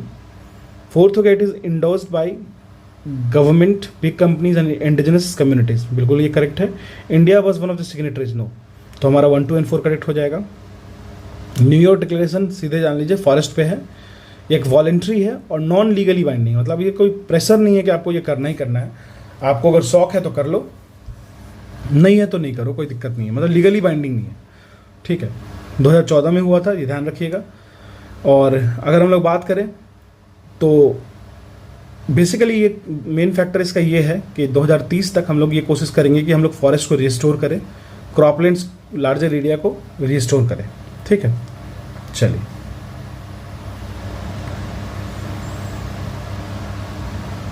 कह रहा है United nation convention on climate change ratified more than 50 countries become effective on, तो 50 से ज़्यादा कंट्रीज ने इसको रेटिफाई किया, और ये इफेक्टिव कब से हुआ, तो ये 1994 मार्च 21 से हुआ, ठीक है। अब ये सब डेट है, आपको याद ही रखना पड़ेगा। United nation framework convention on climate change, UNFCCC कहते हैं, ये इसके द्वारा इसके एम्बिट में नेगोशिएट किया गया कि अर्थ समिट जो रियो डी जेनेरियो में हुआ था 3 से लेकर 14 1992 में, वो फोर्स में आता है। किसके बारे में बात कर रहे हैं, United nation convention on climate change, तो बेसिकली अर्थ समिट के एम्बिट में इसको लाया जाता है, ठीक है। और इसको फोर्स में लाया था 21 मार्च 1994 से, और अभी की बात करें तो 197 कंट्रीज़ को रेटिफाई कर रखी है। The place of India among 58 countries of the world as per 2017 climate change, अब देखो CCPI climate change performance index, ये रिसेंट का देखिएगा, अभी का देखिएगा, ठीक है, लेकिन देखिएगा जरूर क्योंकि ये इंपॉर्टेंट है, ठीक है। Which are the following first national action plan of climate change release, तो पहला इंडिया का पहला नेशनल एक्शन प्लान जो क्लाइमेट चेंज से वो रिलेटेड कब रिलीज हुआ था, 2008 में हुआ था। तो नेशनल एक्शन प्लान जो क्लाइमेट चेंज का है वो बेसिकली मिटिगेट करता है कि हम लोग क्लाइमेट चेंज को अडॉप्ट करेंगे। 30 जून 2008 को इसको पहली बार लाया गया था। ठीक है, कह रहा है climate change is leading to an increase in social tension in India. अब ये सोशल टेंशन इन इंडिया की तरफ बढ़ रहा है। क्लाइमेट चेंज क्यों हो रहा है? The frequency and intensity of extreme weather, बहुत ज़्यादा वेदर कंडीशन खराब हो रहा है, जिसकी वजह से सीरियस रिपरकशंस हो रहा है। फूड सिक्योरिटी पे स्ट्रेस पड़ रहा है, लैंड पे स्ट्रेस पड़ रहा है, क्लाइमेट चेंज हो रहा है, प्रोडक्शन कम हो रहा है। ऑब्वियस बात है, हमारा दोनों करेक्ट हो जाएगा। क्वेश्चन कह रहा है, हाई लेवल क्वेश्चन देख लेते हैं। क्वेश्चन 1 कह रहा है what is green house gas protocol. Green house gas protocol क्या है? एक इंटरनेशनल अकाउंटिंग टूल है गवर्नमेंट के लिए और बिजनेस लीडर्स के लिए कि वो समझेंगे किस तरीके से ग्रीन हाउस गैस इमिशन को क्वांटिफाई करेंगे और मैनेज करेंगे। ठीक है, तो ये हमारा बिल्कुल करेक्ट है। अब सेकंड कह रहा है it is an initiative of united nation, no. और it is an inter governmental agreement ratified, it is REDD plus no, ये सारा नहीं होगा। It is international accounting tool for government है और बिजनेस लीडर्स के लिए भी ये है जो अंडरस्टैंड करेंगे कि किस तरीके से क्वांटिफाई करेंगे और मैनेज करेंगे ग्लोबल ग्रीन हाउस गैसेस को। ठीक है, सेकंड कह रहा है consider the following statement. Kyoto protocol came into existence. Kyoto protocol came into existence in 2005। ठीक है, Kyoto protocol primarily deals with reducing overall green house emission, that is the climate change के लिए। ठीक है, carbon dioxide is 5 times more effective as a green house gas than methane. Wrong हो गया statement, क्योंकि पहले मीथेन होता है, उसका पोटेंशियल अगर हम लोग देखेंगे, देन CO2 होता है। ठीक है, तो तीसरा रॉन्ग हो गया, 1 and 2 हमारा करेक्ट हो जाएगा। With reference to the agreement in UNFCCC meeting in Paris in 2015। अब ये क्वेश्चन कब पूछा गया है देख लेते हैं हम लोग। 2016 में पूछा गया है, तो ये क्वेश्चन अभी के लिए वैलिड नहीं है। यार, इन the context of Indian preparation of climate smart agriculture consider the following statement. Climate smart agriculture, ठीक है, the climate smart village approach in India is a part of project led by the climate change agriculture and food security, इसको CCAFC कहते हैं, an international research programme. ठीक है, चलिए, the project of CCAFC is carried out under consultative group of international agreement research CGIAR headquarter in France. ये हमारा statement जो है वो करेक्ट है। अगर हम लोग बात करें CCAG, देखो अभी के कॉन्टेक्स्ट में एट प्रेजेंट ये क्वेश्चन बहुत ज़्यादा इंपॉर्टेंट नहीं है, लेकिन फिर भी हम लोग इसको देख लेते हैं क्योंकि ये बहुत ज़्यादा मतलब फार का भी वो करंट अफेयर नहीं है। ठीक है, तो हम लोग इसको एक बार एक नज़र दे लेते हैं। थर्ड करें the international crop research institute को ICRI कहेंगे। Institute for the semi arid topics in India is one of the CGIAR research centre. अब देखो CGIAR that is international consultative group on international agriculture research, जिसका headquarter है France में वो। तो देखो, अगर हम लोग बात करें, एक क्लाइमेट स्मार्ट विलेज का कंसेप्ट है, राजा पकार एक जो है वो एक को आपको क्लाइमेट स्मार्ट विलेज है। ठीक है, बेसिकली ये जो प्रोजेक्ट है आपको ये याद नहीं रखना, लेकिन ये है क्या, किसके एम्बिट में आता है? वो आता है CGIAR रिसर्च प्रोग्राम के एम्बिट में। ठीक है ना, बेसिकली ये जो प्रोग्राम है वो climate change agriculture and food security की बात करता है। ठीक है, बेसिकली ये जो प्रोग्राम है वो प्रोवाइड करता है टेक्नोलॉजिकल, ऑर्गेनाइजेशनल और सिस्टमेटिक सपोर्ट किनको? तो फार्मर्स को जो इस इंस्टीट्यूशन से जुड़े हुए हैं। तो बेसिकली क्या करेगा? तो ये जो क्लाइमेट चेंज होगा उससे वो कोप करेंगे। ठीक है, जो गवर्नेंस है और मैनेजमेंट है CGIAR का, ठीक है, वो बेसिकली ध्यान रखता है on climate change agriculture and food security पे। ठीक है, और इसका हेडक्वार्टर जो है फ्रांस में है। तो हमारा आंसर 1, 2 and 3 हो जाएगा। अभी के लिए उतना वैलिड नहीं है क्वेश्चन, फिर भी आप देख लो। Which of the following countries does not have a global atmosphere watch station, मतलब ग्लोबल एटमॉस्फेयर वॉच स्टेशन जिनके पास नहीं है, किस चीज़ के लिए? To collect data on world temperature. तो उनके पास नहीं है। देखो, अल्जीरिया, केनिया, ब्राज़ील, इंडिया के पास नहीं है। ठीक है ना। ग्लोबल एटमॉस्फेरिक वॉच, इसको GAW कहते हैं। ये एक प्रोग्राम है, वर्ल्ड मेट्रोलॉजिकल ऑर्गेनाइजेशन को WMO कहते हैं, उनके एम्बिट में ये आता है। बेसिकली ये प्रमोट करता है सिस्टमेटिक और reliable observation of global atmospheric variations on environment. ठीक है, अभी की बात करें तो लगभग 32 ग्लोबल स्टेशन हैं, लेकिन प्रेजेंट में इंडिया के पास कोई भी ग्लोबल एटमॉस्फेरिक वॉच स्टेशन नहीं है। अब कह रहा है CDM के बारे में क्या सही नहीं है, which is statement not true. Green house emission को कंट्रोल करता है। ठीक है, इट रिड्यूसेस ग्लोबल वार्मिंग, सही है। Kyoto protocol suggest for assessment of the sustainable development of it prohibits developed country from investing in projects in developing countries. तो ये तो हो ही नहीं सकता है, क्योंकि ऐसा नहीं करता है। देखो अगर हम लोग बात करें CDM का, तो ये क्लीन डेवलपमेंट मैकेनिज्म की बात करता है। ये एक फ्लेक्सिबल मैकेनिज्म है जो डिफाइन किया गया था इसको क्योटो प्रोटोकॉल में, जो प्रोवाइड करता है इमिशन रिडक्शन प्रोजेक्ट्स को। ठीक है, इमिशन को किस तरीके से रिड्यूस करेंगे उस वैसे प्रोजेक्ट्स के बारे में ये इन्फॉर्मेशन देता है। CDM जो है क्लीन डेवलपमेंट मैकेनिज्म, यह एक प्रोटोकॉल है जो प्रोजेक्ट बेस्ड है। ठीक है, प्रोजेक्ट बेस्ड मैकेनिज्म पे बेस्ड होता है। बेसिकली इसमें जो बेसिक ये जो होता है वैसे प्रोजेक्ट्स के बारे में बात करता है जो डेवलप कंट्रीज के यहाँ चल रहे हैं। साथ साथ में डेवलपिंग कंट्री को भी ये प्रॉम्प्ट करता है कि आप रिड्यूस कीजिए एमिशन को। ठीक है, और जो कंसेप्ट है इसके बीच में जो ट्रांजैक्शनल कंसेप्ट है वो कार्बन क्रेडिट का बेस होता है मेन बेसिक। ठीक है, कह रहे हैं इन the context of CO2 emission and global warming what is the name of the market driven device under the UNFCCC United nation framework on climate change that allows developing countries to get fund incentive from the developed countries to adopt better technology to reduce greenhouse gases। मतलब develop country देंगे developing country को कि आप इस major को follow करो, आपको fund हम दे रहे हैं और आप इस मेजर को फॉलो करो to reduce the emission of green house gases. तो कार्बन फुटप्रिंट हुआ, carbon credit rating, clean development mechanism. देखो CDM जो मैकेनिज्म है ना, इसी के एम्बिट में इसको दिया जाता है। ठीक है, अब कह रहा है CDM जो क्लीन डेवलपमेंट मैकेनिज्म है in respect of carbon credit is one of the Kyoto protocol mechanism. ठीक है, चलिए करेक्ट पूछ रहा है। Under the CDM the project handed pertain only to the Annex 1 of the countries. नहीं, ऐसा नहीं है, सिर्फ और सिर्फ Annex 1 जो टॉप ग्रेड जो Annex A पार्टी है सिर्फ उसके लिए नहीं है, B पार्टी के लिए भी है। देखिए अगर हम लोग बात करें क्लीन डेवलपमेंट मैकेनिज्म के बारे में, तो ये डिफाइन करता है आर्टिकल 12 ऑफ द प्रोटोकॉल, जो अलाउ करता है कंट्री को उसके इमिशन रिडक्शन के लिए या इमिशन लिमिटेशन कमिटमेंट को लेके। और बेसिकली ये किसके एम्बिट में आता है, ये क्योटो प्रोटोकॉल के एम्बिट में आता है। ठीक है, चलिए, और क्योटो प्रोटोकॉल जब बात करती है तो NXP पार्टी के बारे में बात करती है। बेसिकली ये इंप्लीमेंट करेगी कि किस तरीके से आप इमिशन को रिड्यूस कीजिएगा, खास करके स्पेशली इन डेवलपिंग कंट्रीज। ठीक है, वैसे प्रोजेक्ट्स जो कि सेलेबल होंगे, मतलब जिसके आप कार्बन रिपोर्ट को, कार्बन इमिशन को या फिर कार्बन क्रेडिट को सेल कर सकते हो। किस चीज़ से सेल करोगे, तो each equivalent to 1 ton of CO2। ठीक है, और इसको फिर काउंट किया जाएगा और फिर चेक किया जाएगा किस तरीके से क्रेडिट बैलेंस हो रहा है। ठीक है, तो बिल्कुल पहला तो करेक्ट है, सेकंड करेक्ट नहीं है, तो हमारा आंसर ये हो जाएगा। ठीक है,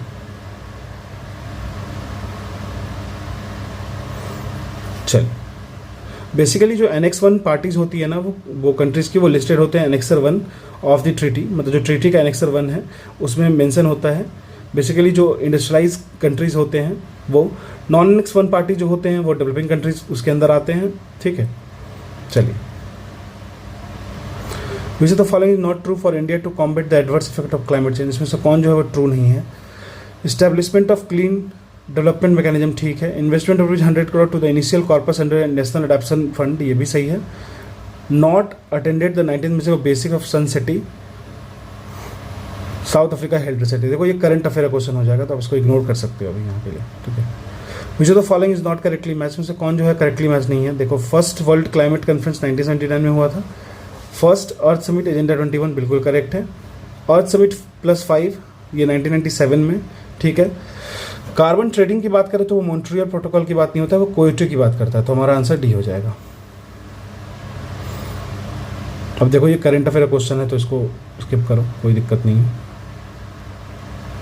एक ट्री सिटी का कंसेप्ट आता है, तो ये फॉरेस्ट रिपोर्ट वाला फॉरेस्ट जो है वो सिटी वाला वो कंसेप्ट ध्यान रखिएगा।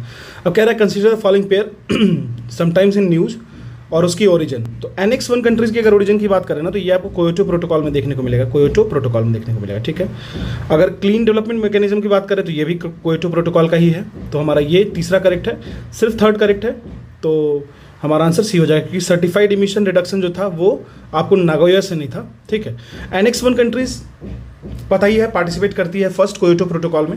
वैसी कंट्री जो पार्टिसिपेट करती है आपको क्योटो प्रोटोकॉल में, फर्स्ट क्योटो प्रोटोकॉल में 37 टोटल Annex 1 कंट्रीज़ थी, और यूरोपियन यूनियन एग्री करती हैं सेकेंड राउंड क्योटो को में टारगेट रखा जाएगा। क्या टारगेट रखा जाएगा, कुछ सर्टिफाइड इमिशन रिडक्शन, इसको CR कहते हैं, एक तरीके का सर्टिफाइड इमिशन रिडक्शन की अगर हम लोग बात कर ले तो बेसिकली होता क्या है, एक इमिशन यूनिट है किस चीज़ का, तो कार्बन क्रेडिट का, या फिर कार्बन क्रेडिट कह सकते हैं उसको। ठीक है, इसको बेसिकली इश्यू किया गया था क्लीन डेवलपमेंट मैकेनिज्म CDM के एम्बिट में इसका जो एग्जीक्यूटिव बोर्ड था फॉर एमिशन रिडक्शन, इसको अचीव किया गया था CDM प्रोजेक्ट के एम्बिट में, ठीक है। और इसको वेरीफाई किसके द्वारा किया जाता है, डेजिग्नेटेड ऑपरेशन एंटिटी के द्वारा किया जाता है under the rule of Kyoto protocol, ठीक है। कार्टेजियना अगर प्रोटोकॉल की बात करें वो सप्लीमेंट्री प्रोटोकॉल है convention of biological diversity CBD के लिए। तो कार्टेजियना प्रोटोकॉल जो है, कार्टेजियना प्रोटोकॉल जो है वो एक सप्लीमेंट्री प्रोटोकॉल है for convention on biological diversity CBD जिसको कहते हैं। यह कमिटेड है कि किस तरीके से प्रिजर्व किया जाएगा बायोडाइवर्सिटी को, ठीक है। चलिए, कह रहा है in the context of mitigating the impending global warming due to the anthropogenic emission, मतलब जो हम लोग इमिट करते हैं कार्बन डाइऑक्साइड को, विच of the following potential site of carbon sequestration. अब इसमें बताना है कार्बन सिक्वेस्ट्रेशन का कौन कौन पोटेंशियल साइट है, ठीक है। कार्बन सिक्वेस्ट्रेशन का मतलब सिंपल सा है कि कार्बन को कैप्चर करना है, फिर स्टोर करना है एटमॉस्फेरिक कार्बन को, कहाँ पे, तो जो भी प्लांट्स होते हैं, जियोलॉजिकल स्ट्रक्चर होंगे, सी होगा उसमें, ठीक है। बेसिकली इसको इसलिए किया गया है ताकि हम मिटिगेट कर पाए जो हमारा बढ़ता हुआ ग्लोबल वार्मिंग है ना, जो हमारी एक्टिविटी की वजह से जो बढ़ रहा है CO2 हमारे एटमॉस्फेयर में, उसके लिए, ठीक है। तो देखते हैं कौन कौन सा होता है। एक तो अनइकोनॉमिक कोल सीम्स जो होता है, अबेंडन जिसको छोड़ा जा चुका है कोल बेड को, ठीक है, वो होता है। फिर कह रहा है depleted oil and gas reservoirs, वैसा ऑयल एंड गैस रिजर्वायर्स जहाँ से डिप्लीट किया जा चुका है ऑयल एंड गैसेस, ठीक है। फिर होता है सबटेरियन डीप सलाइन फॉर्मेशन, तो ये भी होता है। मतलब ये तीनों का तीनों जो होगा वो आपको पोटेंशियल साइट्स है कार्बन सिक्वेस्ट्रेशन का, ठीक है। कार्बन सिक्वेस्ट्रेशन जो प्रोसेस है मैंने ऑलरेडी बताया, कैप्चर करते हैं और स्टोर करते हैं एटमॉस्फेरिक कार्बन को, कैप्चर करेंगे स्टोर करेंगे एटमॉस्फेरिक कार्बन को, किसमें, तो प्लांट में, जियोलॉजिकल स्ट्रक्चर में और सी में। याद रखिएगा, प्लांट्स में, जियोलॉजिकल स्ट्रक्चर में और सी में। बेसिकली हमारा जो कॉन्टेक्स्ट होता है वो मिटिगेट करना होता है जिस तरीके से ग्लोबल वार्मिंग जो इम्पेंड हो रहा है उसको, और वो किसकी वजह से, तो हमारी वजह से हो रहा है, उस वजह से, ठीक है।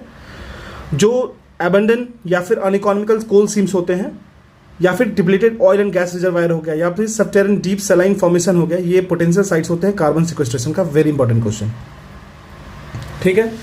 कह रहा है in rural construction the use of the following is preferred to ensure environmental sustainability to और reduce carbon footprint. Carbon footprint को रिड्यूस करना है। जो रूरल रोड का कंस्ट्रक्शन होता है उसमें तो हम लोग कार्बन स्लैग यूज करते हैं, कोल्ड मिक्स एसफल्ट टेक्नोलॉजी का यूज करते हैं, जियो टेक्सटाइल यूज करते हैं, ठीक है। Hot mix asphalt technology and Portland cement. देखो पोर्टलैंड सीमेंट नहीं करेंगे, पोर्टलैंड एक जगह है जहाँ पे सीमेंट का खोज हुआ था, इसलिए इसका नाम पोर्टलैंड सीमेंट है। पोर्टलैंड सीमेंट का यूज नहीं करते हैं, ये तो काफ़ी ज़्यादा, ये तो पॉल्यूशन में क्रिएट करता है, तो पॉल्यूशन में कंट्रीब्यूट करेगा, ठीक है। तो हम लोग इसको नहीं यूज़ करेंगे, तो पांचवा कट जाएगा, ठीक है। अब चौथा कह रहा है hot mix of asphalt technology, ठीक है। हॉट मिक्स नहीं करेंगे, कोल्ड मिक्स करेंगे। हॉट मिक्स से क्या होगा, हॉट मिक्स से इमिशन होगा, ठीक है। तो 1 2 एंड 3 हो जाएगा, हमारा आंसर ये हो जाएगा, ठीक है। बेसिकली हम लोग जो जियो टेक्सटाइल यूज़ करते हैं ना, या फिर कोल्ड मिक्स एसफाल्ट टेक्नोलॉजी, या फिर कॉपर स्लैग यूज करते हैं, हमारा मेन एम यही होता है कि कैसे भी इन्वायरमेंटल सस्टेनेबिलिटी को बढ़ावा दिया जाए और कार्बन फुटप्रिंट को कम किया जाए, ठीक है। ये ध्यान रखिएगा। अब कह रहा है which of the following statement is best describe the carbon fertilization. Carbon fertilization का मतलब क्या होता है, देखो कॉन्सेंट्रेशन बढ़ेगा, इससे क्या होगा, प्लांट ग्रोथ बढ़ेगा। Increase plant growth due to the increase concentration of किसका, तो CO2 का एटमॉस्फेयर में। अगर CO2 का कॉन्सेंट्रेशन बढ़ रहा है और इसकी वजह से क्या हो रहा है, प्लांट्स का ग्रोथ भी तेजी से बढ़ रहा है, तो ये होगा हमारा कार्बन फर्टिलाइजेशन, ठीक है। कार्बन फर्टिलाइजेशन इफेक्ट है जो इंक्रीज ऑफ कार्बन डाइऑक्साइड जैसे एटमॉस्फेयर बढ़ता है, तो एटमॉस्फेयर में इंक्रीज होता है तो rate of photosynthesis in plant बढ़ जाता है। Rate of photosynthesis in plant बढ़ जाएगा, ठीक है, क्योंकि O2 देगा और CO2 लेता है प्लांट, तो फोटोसिंथेसिस, जब उसको फूड ज़्यादा मिलेगा, ठीक है, तो वो आराम से ब्रीथ करेगा, फोटोसिंथेसिस बढ़ेगा, ठीक है। तो इससे क्या होता है कि प्लांट का स्पीसीज जो होता है वो अलग तरीके से वेरी करता है, मतलब अलग तरीके से ग्रोथ करता है, ठीक है। चलिए, अब कह रहा है regarding carbon credit which of the following statement is not correct. इसमें से कौन सा स्टेटमेंट करेक्ट नहीं है। The carbon credit system was ratified in conjugation with the Kyoto protocol. Absolutely correct statement है, बिल्कुल करेक्ट है कि जो कार्बन क्रेडिट का कंसेप्ट था उसको रेटिफाई किया गया था कोयोटो प्रोटोकॉल के साथ ही। Carbon credit was awarded to countries और groups that have reduced green house gases below their emission quota. बिल्कुल, मतलब मान लो कि कोई कंट्री है वो अपनी इमिशन कोटा से 1 टन कार्बन कम यूज कर रही है तो उसको क्रेडिट किया जाएगा, उसको वैसी कंट्रीज क्रेडिट देंगी, उसको वैसी कंट्रीज कार्बन की जगह पे रिप्लेसमेंट में पैसा भी देंगी या फिर कुछ भी क्रेडिट्स देंगी। उससे क्या होगा, उससे उसको बेनिफिट होगा, उससे वो और खुश होगा कि चलो मेरे साथ ऐसा हो रहा है तो हम और करते हैं। कार्बन निगेटिव मैंने ऑलरेडी बताया, भूटान है आपको, थर्ड कह रहा है the goal of the carbon credit system is to limit the increase in carbon dioxide emission, obviously correct है। फोर्थ कह रहा है carbon credit are traded at a price fixed from time to time by United Nation environmental program. क्या UNEP इसको fix करता है? नहीं, UNEP fix नहीं करता है। अगर हम लोग बात करें क्योटो प्रोटोकॉल, तो इसको बेसिकली वो स्टेब्लिश करता है कैप्स ऑन, किस चीज़ पे कैप करता है? Maximum quantity of green house gas emission को। ये जो कंट्रीज होते हैं वो इंटरनल कोटा सेट करते हैं इमिशंस को, इंस्टॉलेशंस जो होगा कंट्रीज का वो लोकली और ग्लोबली, इसको बेसिकली हम देखेंगे किस तरीके से कितना ज़्यादा कार्बन इमिट कर रहा है और कितना इसको हम लोग इसकी लिमिट कितनी थी, ठीक है। और बेसिकली इसको मॉनिटर किया जाता है with the validity of UNFCCC, ठीक है। चलिए UNEP नहीं सोचिएगा, UNEP रॉन्ग है, United Nation environmental program wrong है। चलिए कह रहा था concept of carbon credit originated from, कब ओरिजिनेट हुआ था? क्योटो प्रोटोकॉल से ओरिजिनेट हुआ है। इसको अडॉप्ट कब किया गया था? 11 दिसंबर 1997 को। कह रहा है biocarbon fund initiative for sustainable forest landscape is managed by. Biocarbon जो फंड इनिशिएटिव है, ये जो लैंडस्केप इनिशिएटिव है, सस्टेनेबल फॉरेस्ट लैंडस्केप इनिशिएटिव, ये मैनेज किसके द्वारा किया था? ये वर्ल्ड बैंक के द्वारा किया था। अब देखो इसको याद करना पड़ेगा आपको कि कौन सी, जैसे UNEP क्या करता है, फिर वर्ल्ड बैंक क्या करता है, जैसे UNFCCC क्या करता है, ये सब आपको ध्यान रखना होगा, उसकी लिस्ट आती है, ठीक है। अगर बायोकार्बन फंड इनिशिएटिव की बात करें सस्टेनेबल फॉरेस्ट लैंडस्केप के लिए, यह एक मल्टीलेटरल फंड है, बहुत सारे कंट्रीज इसमें कंट्रीब्यूट करते हैं, पार्टीज कंट्रीब्यूट करती हैं, जो कि डोनर्स गवर्नमेंट के द्वारा सपोर्टेड होगा और मैनेज किया जाएगा किसके द्वारा? वर्ल्ड बैंक के द्वारा, ठीक है। जैसे मान लो नॉर्वे अगर कमिट किया था maximum of $135 million, UK 120 million करता है, USA 25 मिलियन की बात करता है इस फंड के लिए, ठीक है। बेसिकली ये जो फंड है बायोकार्बन फंड, इसको सीधी सी बात है कार्बन के इमिशन को कम करना है, इससे क्या होगा? ग्रीन हाउस गैसेस को कम से कम करना है, reduction of green house gases on the land sector, ठीक है। अब 19 कह रहा है climate and clean air coalition, CCAC, climate and clean air coalition to reduce short lived climate pollutant. वैसे क्लाइमेट पॉल्यूटेंट जो शॉर्ट लिव्ड होते हैं, मतलब कम समय के लिए एटमॉस्फेयर में रहते हैं, एक यूनिक इनिशिएटिव है G20 का, ठीक है, यूनिक इनिशिएटिव है G20 का। सेकंड क्या कह रहा है? सेकंड कह रहा है the CCAC focused on methane black carbon and hydrofluorocarbon, मतलब मीथेन ब्लैक कार्बन पे और CFC पे, क्लोरोफ्लोरो या फिर हाइड्रोफ्लोरोकार्बन पे, ठीक है। तो देखो क्लाइमेट और क्लीन एक्शन कोएलिशन की बात कर लेते हैं। यह एक वॉलंटरी पार्टनरशिप है गवर्नमेंट्स और इंटरगवर्नमेंटल ऑर्गेनाइजेशन के बीच में। बहुत सारे बिजनेस एंटिटी भी होगी, साइंटिफिक इंस्टीट्यूट भी होंगे और सिविल सोसाइटी ऑर्गेनाइजेशंस भी होगी इसमें। इनका मेन कमिटमेंट है कि ये इंप्रूव करेंगे एयर क्वालिटी को और प्रोटेक्ट करेंगे क्लाइमेट को through action to reduce short lived climate pollutant. Short lived climate pollutant का मतलब क्या होता है? वैसे क्लाइमेट पॉल्यूटेंट जो ज़्यादा दिन तक रहते नहीं है, लेकिन वो बहुत ज़्यादा बैड इफेक्ट करते हैं, ठीक है। यहाँ पे कितना 53 कंट्रीज, बहुत सारे इंस्टीट्यूशन मिलकर 53 टोटल बॉडीज, 53 कंट्री और बहुत सारे इंस्टीट्यूशन मिलते हैं इसमें। CCAC जो है वो मेनली फोकस करता है मीथेन, ब्लैक कार्बन और हाइड्रोफ्लोरोकार्बन पे। ध्यान रखिएगा, ये इंपॉर्टेंट है, ठीक है, ठीक है, ध्यान रखिएगा। वैसे ये काफ़ी ज़्यादा इंपॉर्टेंट हो जाता है। अगर हम लोग इसके साथ साथ एक तो ये अवेयरनेस फैला रहा है, साथ साथ में शॉर्ट लिव्ड क्लाइमेट पॉल्यूटेंट के बारे में बहुत लोग अवेयर नहीं है, ठीक है, इनके बारे में बता रहे हैं। जो कोएलिशन है वो वर्क करता है फॉर द मिटिगेशन स्ट्रैटेजी और फिर प्रमोट करता है न्यू ऑपरेशंस को रीजनल लेवल पे भी और नेशनल लेवल पे भी, ठीक है, ध्यान रखिएगा। फर्स्ट ऑप्शन क्या था? फर्स्ट था climate and clean air coalition CCAC reduce short lived climate प्लाइमेट in a unique initiative of G20। No, G20 का ये नहीं है, ठीक है, ये अलग ही है, तो B हो जाएगा हमारा आंसर।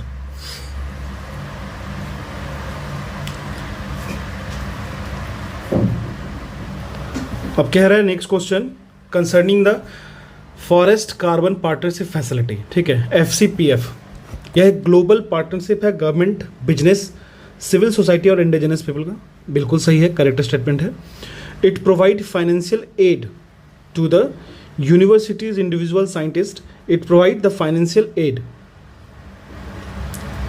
देखो कह रहा है ये फाइनेंशियल एड प्रोवाइड करती है यूनिवर्सिटीज़ को, इंडिविजुअल को, साइंटिस्ट को और इंस्टीट्यूशंस को जो कि इन्वॉल्व हैं स्पेसिफिक साइंटिफिक फॉरेस्ट्री में, रिसर्च में, जो डेवलप करेंगे इको फ्रेंडली और क्लाइमेटिक एडप्शन। तो देखो इंडिविजुअल को नहीं है, ठीक है, यूनिवर्सिटी को भी नहीं है, तो हमारा ये स्टेटमेंट रॉन्ग हो गया। थर्ड कह रहा है it assist the countries in their REDD+, ठीक है, REDD+ that is reducing emission from deforestation and forest degradation plus जो है, तो बेसिकली ये असिस्ट करता है वैसी कंट्रीज़ को जो REDD+ के मेंबर हैं, उनके एफर्ट्स को कैसे मदद करता है? By providing them with financial और technical assistance. Absolutely correct statement. हमारा 1 and 3 करेक्ट हो जाएगा। इंडिविजुअल और यूनिवर्सिटी को पे नहीं करता है। फॉरेस्ट कार्बन पार्टनरशिप फैसिलिटी जो है वो एक वर्ल्ड बैंक का प्रोग्राम है। सबसे ज़्यादा इंपॉर्टेंट यही आपको याद रखना कि ये वर्ल्ड बैंक का प्रोग्राम है, फॉरेस्ट कार्बन पार्टनरशिप फैसिलिटी, जिसको स्टैब्लिश किया गया था 2008 में। और बेसिकली ये कंसिस्ट करता है रेडीनेस फंड और एक कार्बन फंड। जो FCPF है, that is forest carbon partnership facility, ये क्रिएट किया गया था कि वो असिस्ट करेगा डेवलपिंग कंट्रीज को। किस लिए? To reduce the emission from deforestation, forest degradation, और इन्हांस करेगा कि कैसे आप कंजर्व करिए फॉरेस्ट को, कार्बन स्टॉक्स को, और सस्टेनेबली मैनेज कीजिए फॉरेस्ट को, ठीक है, जो कि रेड प्लस का मेन मोटो है, ठीक है। बेसिकली इसमें क्या होगा, हम लोग को प्रोवाइड किया जाएगा स्टैंडिंग फॉरेस्ट, ठीक है। और सेकंड तो बिल्कुल रॉन्ग हो गया, क्योंकि ये कोई फंड प्रोवाइड नहीं करता है यूनिवर्सिटीज, इंडिविजुअल और इंस्टीट्यूशंस को। कह रहा है the scientific view is that the increase in global temperature should not exceed 2 degree Celsius. 2 degree Celsius से ज़्यादा नहीं बढ़ना चाहिए एवरेज ग्लोबल एनुअल टेम्परेचर, ठीक है ना, above the pre industrial level. मतलब जो प्री इंडस्ट्रियल लेवल में जो था, मान लो x डिग्री सेल्सियस था, तो उससे +2 होना चाहिए मैक्स टू मैक्स, ठीक है। अगर ग्लोबल टेम्परेचर इंक्रीज होता है 3 डिग्री सेल्सियस से, तो क्या होगा? It can be possible, what could be the possible impact on the world? क्या हो सकता है? टेरेस्ट्रियल बायोस्फीयर जो होगा वो नेट कार्बन सोर्स बन जाएगा। मतलब यहाँ से tends become an towards a net carbon source. मतलब क्या होगा? कार्बन का इमिशन ही दिखेगा। ऑब्वियस बात है, टेम्परेचर बढ़ेगा, बहुत ज़्यादा ग्लोबल वार्मिंग बढ़ेगा, हीट ट्रैपिंग ज़्यादा होगा, इन्वायरमेंटल पॉल्यूशन बढ़ेगा। तुम्हारा पहला तो एब्सोल्युटली करेक्ट है। सेकंड कह रहा है wide spread coral mortality will occur. Coral mortality, obvious बात है, जब टेम्परेचर राइज होगा तो कोरल तो ऑब्वियस है मोर्टेलिटी होगा, डिस्ट्रॉय होगा। तो हमारा दूसरा भी बिल्कुल करेक्ट है, क्योंकि कोरल बहुत सेंसिटिव है, ठीक है, कोरल बहुत ही ज़्यादा सेंसिटिव है। All the global wetlands will permanently disappear. देखो ऐसा नहीं कह सकते हो आपकी सारे के सारे ग्लोबल वेटलैंड्स जो परमानेंटली डिसअपियर हो जाएंगे, ऐसा कह नहीं सकते हो। Cultivation of cereals will not be possible anywhere in the world. ऐसा पॉसिबल है क्या? नहीं पॉसिबल नहीं है। टेम्परेचर बढ़ भी जाएगा तो कल्टीवेट कर सकते हो, बट एट व्हाट कॉस्ट, ये समझ सकते हैं ना। तो 1 and 2 करेक्ट है, हमारा आंसर भी हो जाएगा। चलिए, अब कह रहा है which of the following represent the average increase in the earth temperature during the last century. अब लास्ट सेंचुरी में 2012 में क्वेश्चन पूछा गया था, तो अभी का अगर हम लोग देखते हैं प्रेजेंट वाले में, तो 0.8 डिग्री सेल्सियस का रेज है, मतलब राइज है, ठीक है, रेज नहीं राइज है। Without green house effect the average temperature of earth surface should भी, अगर ग्रीन हाउस इफेक्ट नहीं होगा तो एवरेज टेम्परेचर हमारे सरफेस से क्या हो जाएगा? -18 डिग्री सेल्सियस, ठीक है। ग्रीन हाउस इफेक्ट एक बहुत ही पॉजिटिव कंसेप्ट है, लेकिन इसको हम लोग क्या कर रहे हैं, ओजोन का जो डिप्लेशन हो रहा है हमारे पॉल्यूटेंट की वजह से, तो हम लोग क्या कर रहे हैं, देखो नेचर में हमारा ग्रीन हाउस गैसेस चाहिए, CO2 चाहिए, वाटर वेपर चाहिए, ऑक्सीजन मतलब O3 चाहिए, लेकिन हम लोग क्या कर रहे हैं, उसको ज़्यादा इमिट कर रहे हैं। मतलब ज़्यादा इमिट कर रहे हैं, उससे क्या हो रहा है, उससे दिक्कत ये आ रही है कि सरफेस पे ज़्यादा हीट ट्रैपिंग बढ़ जा रहा है, ठीक है। अगर नहीं होगा ग्रीन हाउस इफेक्ट, तो हमारा जो टेम्परेचर है वो -18 डिग्री सेल्सियस हो जाएगा। आप खुद सोच लो, सर्विया हो जाओगे और उससे भी बेकार हो जाओगे, पोल पे चले जाओगे आप, ठीक है। कह रहा है human activities in the recent past have caused the increased concentration of carbon dioxide in the atmosphere, but a lot of it does not remain in the lower atmosphere। मतलब human activities बहुत करती है, क्या contribute कर रही है, concentration of CO2 बढ़ रहा है एटमॉस्फेयर में, लेकिन बहुत सारा जो है ना वो लोअर एटमॉस्फेयर में नहीं मिलता है। इसका रीजन क्या है? It escape into the outer stratosphere. तो एस्केप का तो कॉन्सेप्ट नहीं है, लेकिन कह रहा है the photosynthesis of phytoplankton in the ocean, ठीक है, the trapping of air in the polar ice caps. कह रहा है but a lot of it does not remain in the lower atmosphere. Obvious बात है, सबसे पहले समझो कि ह्यूमन एक्टिविटी जो होता है वो कंट्रीब्यूट तो करता है ये कॉन्सेंट्रेशन इंक्रीज होने में for the CO2 in the atmosphere, लेकिन बहुत सारा जो होता है ना वो लोअर एटमॉस्फेयर में नहीं रहता है। इसका रीजन है फोटोसिंथेसिस बाय फाइटोप्लैंक्टन। याद रखना, फोटोसिंथेसिस बाय फाइटोप्लैंक्टन जो ओशन में होता है, ठीक है ना, ओशन में, ऑन द लैंड, ठीक है ना, जिससे क्या होता है, CO2 जो होता है ना वो एब्जॉर्ब हो जाता है। क्लियर है? चलिए,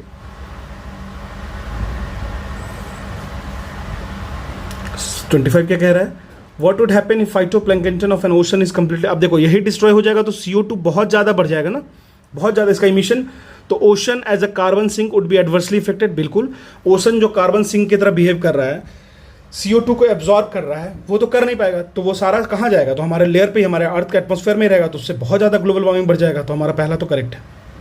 सेकंड क्या कह रहा है, the food chains in the ocean would be adversely affected. Obvious बात है, जहाँ पे फाइटोप्लैंक्टन ही डिस्ट्रॉय हो जाएगा वहाँ पे फूड चेन कहाँ से मेंटेन रहेगा। थर्ड करें, the density of ocean waters would drastically decrease. ऐसा नहीं है, डेंसिटी वाला कंसेप्ट नहीं हो पाएगा, तो 1 एंड 2 हमारा करेक्ट हो जाएगा।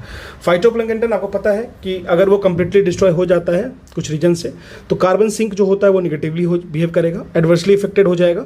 फाइटोप्लैंक्टन जिसको हम लोग कहते हैं माइक्रो एल्गी, ये सिमिलर होता है जिस तरह टेरेस्ट्रियल प्लांट्स होते हैं ना, जिनमें क्लोरोफिल होता है, जिसको सनलाइट चाहिए लिवर ग्रो करने के लिए, उसी तरीके से होता है फाइटोप्लैंक्टन इन द ओशन। ठीक है, इसके साथ क्या होगा, अगर एक तरीके से फूड चेन है, फूड चेन का प्राइमरी फैक्टर, अगर फूड चेन ही डिस्टर्ब हो गया तो कैसे, मतलब कोई भी जो भी जीव जंतु है वो एग्जिस्ट नहीं कर पाएंगे। ठीक है, जो भी ओशन के अंदर रह रहे हैं वो भी एग्जिस्ट नहीं कर पाएंगे, क्योंकि फूड चेन ब्रेक होगा। ठीक है, चलिए, और एक चीज़ और है कि कंप्लीटली डिस्ट्रॉय करेगा density of the ocean water को, लेकिन डिक्रीज नहीं करेगा ड्रास्टिकली, याद रखिएगा। ठीक है, तो हमारा आंसर सिर्फ 1 एंड 2 हो जाएगा, आंसर ए। कह रहा बच्चा the following is not related to astronomical theory of climate change. Astronomical theory of climate change से कौन रिलेटेड नहीं है? Eccentricity of earth orbit, obliquity of the earth rotational axis, precision of the equinox, but solar irradiance. देखो, astronomical theory जो था ना climate change का, वो पहले 1920 में दिया गया था। एक एस्ट्रोनॉमर थे मिल्यूटिन मिलेकोविक। ठीक है, मिल्यूटिन मिलेनकोविक थे। वो बताते हैं कि जो अर्थ की इसेंट्रिसिटी होती है, मतलब इसेंट्रिसिटी का वेरिएशन जो होता है, ठीक है, एक्सियल टिल्ट भी होगा या फिर प्रिसीजन होता है अर्थ के ऑर्बिट का, वो डिटरमाइन करता है क्लाइमेटिक पैटर्न। क्या क्या डिटरमाइन करता है? एक तो इसेंट्रिसिटी, ठीक है, एक होता है एक्सियल टिल्ट, एक होता है प्रिसीजन। ठीक है, तो ये अर्थ के क्लाइमेटिक पैटर्न को डिसाइड करता है। ठीक है, अगर हम लोग इन चीज़ों पे करते हैं तो इसमें कुछ भी चेंज होगा तो ऑब्वियस बात है क्लाइमेट चेंज होगा। इससे क्या होगा, क्लाइमेट चेंज होगा तो बहुत ज़्यादा इफेक्ट पड़ेगा। ठीक है, तो हमारा याद रखिएगा, लेकिन इसमें सोलर इरेडियंस नहीं है। ठीक है, चलिए, who had suggested that shifting earth on its axis is one of the factor responsible for climate change. तो ये किसने सजेस्ट किया था? तो ये आपको मिलेनकोविक थे, आपको पता था 1920 में। सर्वेन जियोफिजिसिस्ट हैं और एस्ट्रोनॉमर थे। ठीक है, बहुत इंपॉर्टेंट है ये। अब कह रहा है the following are the primary causes of climate change. Primary cause क्या है क्लाइमेट चेंज का? Excessive burning of fossil fuel 100%, exploding number of automobiles driven by oil, तो यही ऑड इवन कंसेप्ट लगा दो। ठीक है, तो सेकंड भी एब्सोल्युटली करेक्ट है। थर्ड कह रहा है इंक्रीज इन सोलर फ्लेयर्स। देखो, सोलर फ्लेयर्स क्या होता है, जो हमारा सन होता है ना, उस पर से टुकड़े टूट टूट के गिरते हैं। ठीक है, सोलर फ्लेयर जो है ना, उसकी वजह से प्राइमरी कॉज नहीं है क्लाइमेट चेंज का, तो ये तो रॉन्ग हो गया। Heavy deforestation is the utmost cause, तो 1, 2 एंड 4 हो जाएगा। ठीक है, सोलर फ्लेयर जब टूट के गिरते हैं तो वहाँ पे एक स्पॉट बनता है, उसको कहते हैं सोलर हॉट स्पॉट, ध्यान रखिएगा। ठीक है, तो there are 2 primary causes of climate change, factors जो इंक्रीज करते हैं कार्बन इमिशन को, कार्बन फैक्टर्स को। ठीक है, ये जो कॉज है वो इंक्रीज करते हैं कार्बन इमिशन को, इंक्लूडिंग अगर हम लोग एक्सेसिव बर्न करेंगे फॉसिल फ्यूल को, फिर एक्सप्लोडिंग नंबर ऑफ ऑटोमोबाइल्स हम लोग यूज करेंगे, व्हीकुलर पॉल्यूशन। ठीक है, और साथ साथ में ही कार्बन का एब्जॉर्प्शन बहुत कम हो जाएगा जब हम लोग एक्सेसिव डिफॉरेस्टेशन करेंगे। कार्बन का जो सिंक होता है वो बहुत कम हो जाएगा जब हम लोग एक्सेसिव डिफॉरेस्टेशन करेंगे। ठीक है, ये ध्यान रखिएगा। चलिए, which one of the following provides the cryogenic indicator of climate change. देखो, क्रायोजेनिक मतलब क्या होता है ना, वैसे इफेक्ट जो आपको नेगेटिव टेम्परेचर पे भी काम करेगा, जैसे क्रायोजेनिक इंजन होता है। लेकिन यहाँ कह रहा है कि इसमें से क्या ऐसा है जो प्रोवाइड करता है cryogenic indicator of climate change. तो देखो, सिंपल सी बात है, जब भी क्रायोजेनिक की बात करेंगे तो बहुत ज़्यादा -40 डिग्री सेल्सियस इस तरीके से बात करते हैं। ठीक है, तो आई स्कोर की बात होगी। एक आई स्कोर जो है वो कोर सैंपल है, टिपिकली रिमूव किया था आइस सीट से। आइस का जो सीट है उससे रिमूव करेंगे, उस आई स्कोर कहते हैं। इसको कॉमनली यूज़ करते हैं पोलर आइस कैप्स में, अंटार्कटिका ग्रीनलैंड वाले एरिया में आपको देखने को मिलेगा। हाई माउंटेन्स जो ग्लेशियर्स होते हैं वहाँ पे भी आपको ये मिल जाएंगे। ठीक है, तो ध्यान रखिएगा। कह रहा है the reference to global climate change alliance which of the following statement is are correct. ठीक है, ग्लोबल क्लाइमेट चेंज अलायंस, कौन सा स्टेटमेंट करेक्ट है? कह रहा है it is an initiative of the European Union, बिल्कुल करेक्ट है। It provide technical and financial support to targeted developing countries to integrate climate change into their development policies and budget. तो मतलब basically यही है कि जो डेवलपिंग कंट्रीज हैं वो उनको फंड दिया जाएगा, फाइनेंशियल सपोर्ट किया जाएगा। जो ये एक इनिशिएटिव चलाया गया था यूरोपियन यूनियन के द्वारा कि आप इसको चलाओ और हम लोग उनको फंड देंगे ताकि वो लोग जो उनकी जो डेवलपमेंट पॉलिसीज़ हैं उस पॉलिसीज़ में वो क्लाइमेट चेंज और ग्लोबल क्लाइमेट चेंज को भी वो अपने दिमाग में रखें। ठीक है, तो हमारा 1 and 2 करेक्ट है। थर्ड कह रहा है it is coordinated by the world resource institute WRI and world business council. तो ये इसके द्वारा नहीं किया था। देखो, ग्लोबल काउंसिल फॉर क्लाइमेट जो असेंबलेंस है वो इस्टेब्लिश किया गया था यूरोपियन यूनियन के द्वारा 2007 में। बेसिकली ये स्ट्रेंथन करता है डायलॉग एंड कोऑपरेशन को, जो डेवलप करेगा, जो बेसिकली बनाया गया डेवलपिंग कंट्रीज़ के लिए, ठीक है। इन पर्टिकुलर खास करके लिस्ट डेवलप कंट्रीज़ के लिए, एलडीसीज़ के लिए, या फिर स्मॉल आइलैंड डेवलपिंग कंट्रीज़ को सिट्स कहते हैं, उनके लिए भी, ठीक है, ध्यान रखिएगा। स्टार्ट तो हुआ था सिर्फ 4 कंट्रीज से, लेकिन इसको आगे बढ़ाया गया और साथ साथ में जो कोऑर्डिनेट किया था यूरोपियन कमीशन के द्वारा, ईसी के द्वारा, ठीक है। तो हमारा आंसर 1 और 2 आंसर ये हो जाएगा। कह रहा है India's first national action plan on climate change कब रिलीज हुआ था? ये 2008 में रिलीज हुआ था। इंडिया का पहला national action plan on climate change था, वो रिलीज हुआ था जून 2008 में। उस वक्त के जो प्राइम मिनिस्टर थे मनमोहन सिंह जी, उनके द्वारा ये लाया गया था। ये क्वेश्चन वेरी वेरी इंपॉर्टेंट है। Which of the following is not listed under 8 action of the climate action plan of government of India? जो 8 एक्शन प्लान है, मतलब climate action plan of government of India ने launch किया था 30 जून 2008 को। 8 national mission इस action के ambit में लाया गया था, ठीक है। कौन कौन सा था वो? नेशनल सोलर मिशन था, national mission on enhanced energy efficiency, national mission on sustainable habitat, national water mission, national mission for sustaining the Himalaya ecosystem, national mission for green India, Modi ji तो अभी भी इसको खींचते हैं, national mission for sustainable agriculture, national mission for strategic knowledge for climate change, ठीक है। याद रखिएगा, एटॉमिक एनर्जी और न्यूक्लियर एनर्जी, एटॉमिक और न्यूक्लियर इसमें बाइंडेड नहीं है, इंक्लूडेड नहीं है, तो हमारा आंसर भी हो जाएगा। ये बहुत इंपॉर्टेंट क्वेश्चन है। Which of the following is not included? Same question है, स्किप करता हूँ। When was Jharkhand action plan? तो देखो ये जेपीएससी से ओरिएंटेड क्वेश्चन है, तो इसको आप अगर जेपीएससी दे रहे हो तो इसको ध्यान देना। अकॉर्डिंग टू सेम क्वेश्चन अब कह रहा है which of the following statement regarding global warming are correct? तो कह रहा है which of the following statement regarding global warming जो करेक्ट है, melting of polar ice caps and subsequent rise in the sea level, ठीक है, is the most important effect of global warming. Absolutely correct, ये तो होगा ही होगा। तो हमारा 4th ऑप्शन ऐसे एलिमिनेट हो गया। कह रहा था sea level is likely to rise by 1 metre by 2070। ये कह रहा है 1 मीटर बढ़ेगा 2070 तक, ये थोड़ा ज़्यादा ही हो गया, तो ये रॉन्ग हो जाएगा, ठीक है, क्योंकि ये इससे पहले ही बढ़ने वाला है। All the coral island in the world will be submerged, बिल्कुल सबमर्ज्ड हो जाएगा, ठीक है। 4th कह रहा है by 2044 AD, Fiji is likely to be submerged and the rise of sea level by the same year will pose a grave danger to the Netherlands, ठीक है। ये भी करेक्ट स्टेटमेंट है। हमारा 1, 3 और 4 हो जाएगा, आंसर सी हो जाएगा। बेसिकली ऐसे क्वेश्चन में क्या होता है ना, कुछ एक रिपोर्ट आता है एग्जाम, जैसे मान लो 2002 है तो 2001 में एक रिपोर्ट आया जिसमें ये सारी चीज़ें थी मेंशन, तो इसको आप करंट अफेयर के एस्पेक्ट्स में पढ़ सकते हो, ठीक है। इसको ध्यान रखना इस तरीके से ही। और अगर हम लोग बात करें तो सी लेवल राइज की बात की गई है कि 0.45 तक राइज करेगा हर एक डिकेड में, हर एक आपको लगभग 100 ईयर के ट्रांजिशन में, नहीं तो बहुत ज़्यादा हो जाएगा ना, ठीक है।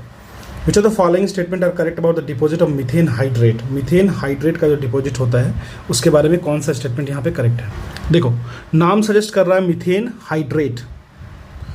मीथेन मतलब हुआ CH4 और इस पर वाटर मॉलिक्यूल्स चिपका हुआ है, ठीक है। ये आपको मोस्टली देखने को मिलेगा कहाँ पे? जो आइस वाला एरिया होता है, स्नो एरिया, वहाँ पे देखने को मिलेगा।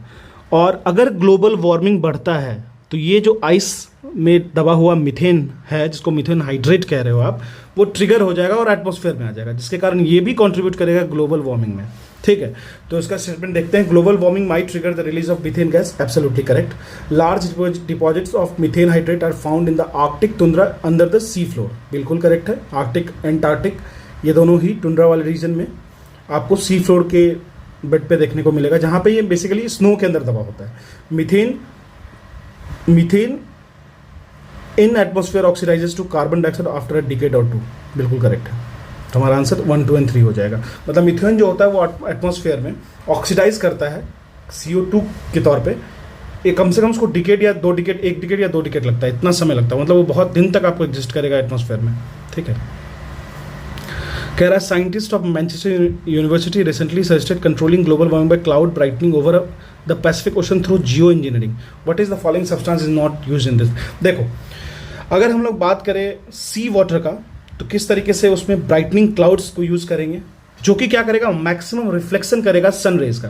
जैसे कहते हैं अल्बेडो कंसेप्ट है, मतलब 0 to 1 होता है। प्योरली परफेक्टली वाइट होता है। अगर स्नो की बात करें तो अल्बेडो 1 होता है। तो ये क्या करता है, सनरेज को रिफ्लेक्ट करता है। तो रिफ्लेक्शन ऑफ सनरेज जितना ज़्यादा रिफ्लेक्ट करेगा, एब्जॉर्ब नहीं करेगा, तो ग्लोबल वार्मिंग जो हीट होता है वो कम से कम ट्रैप होगा।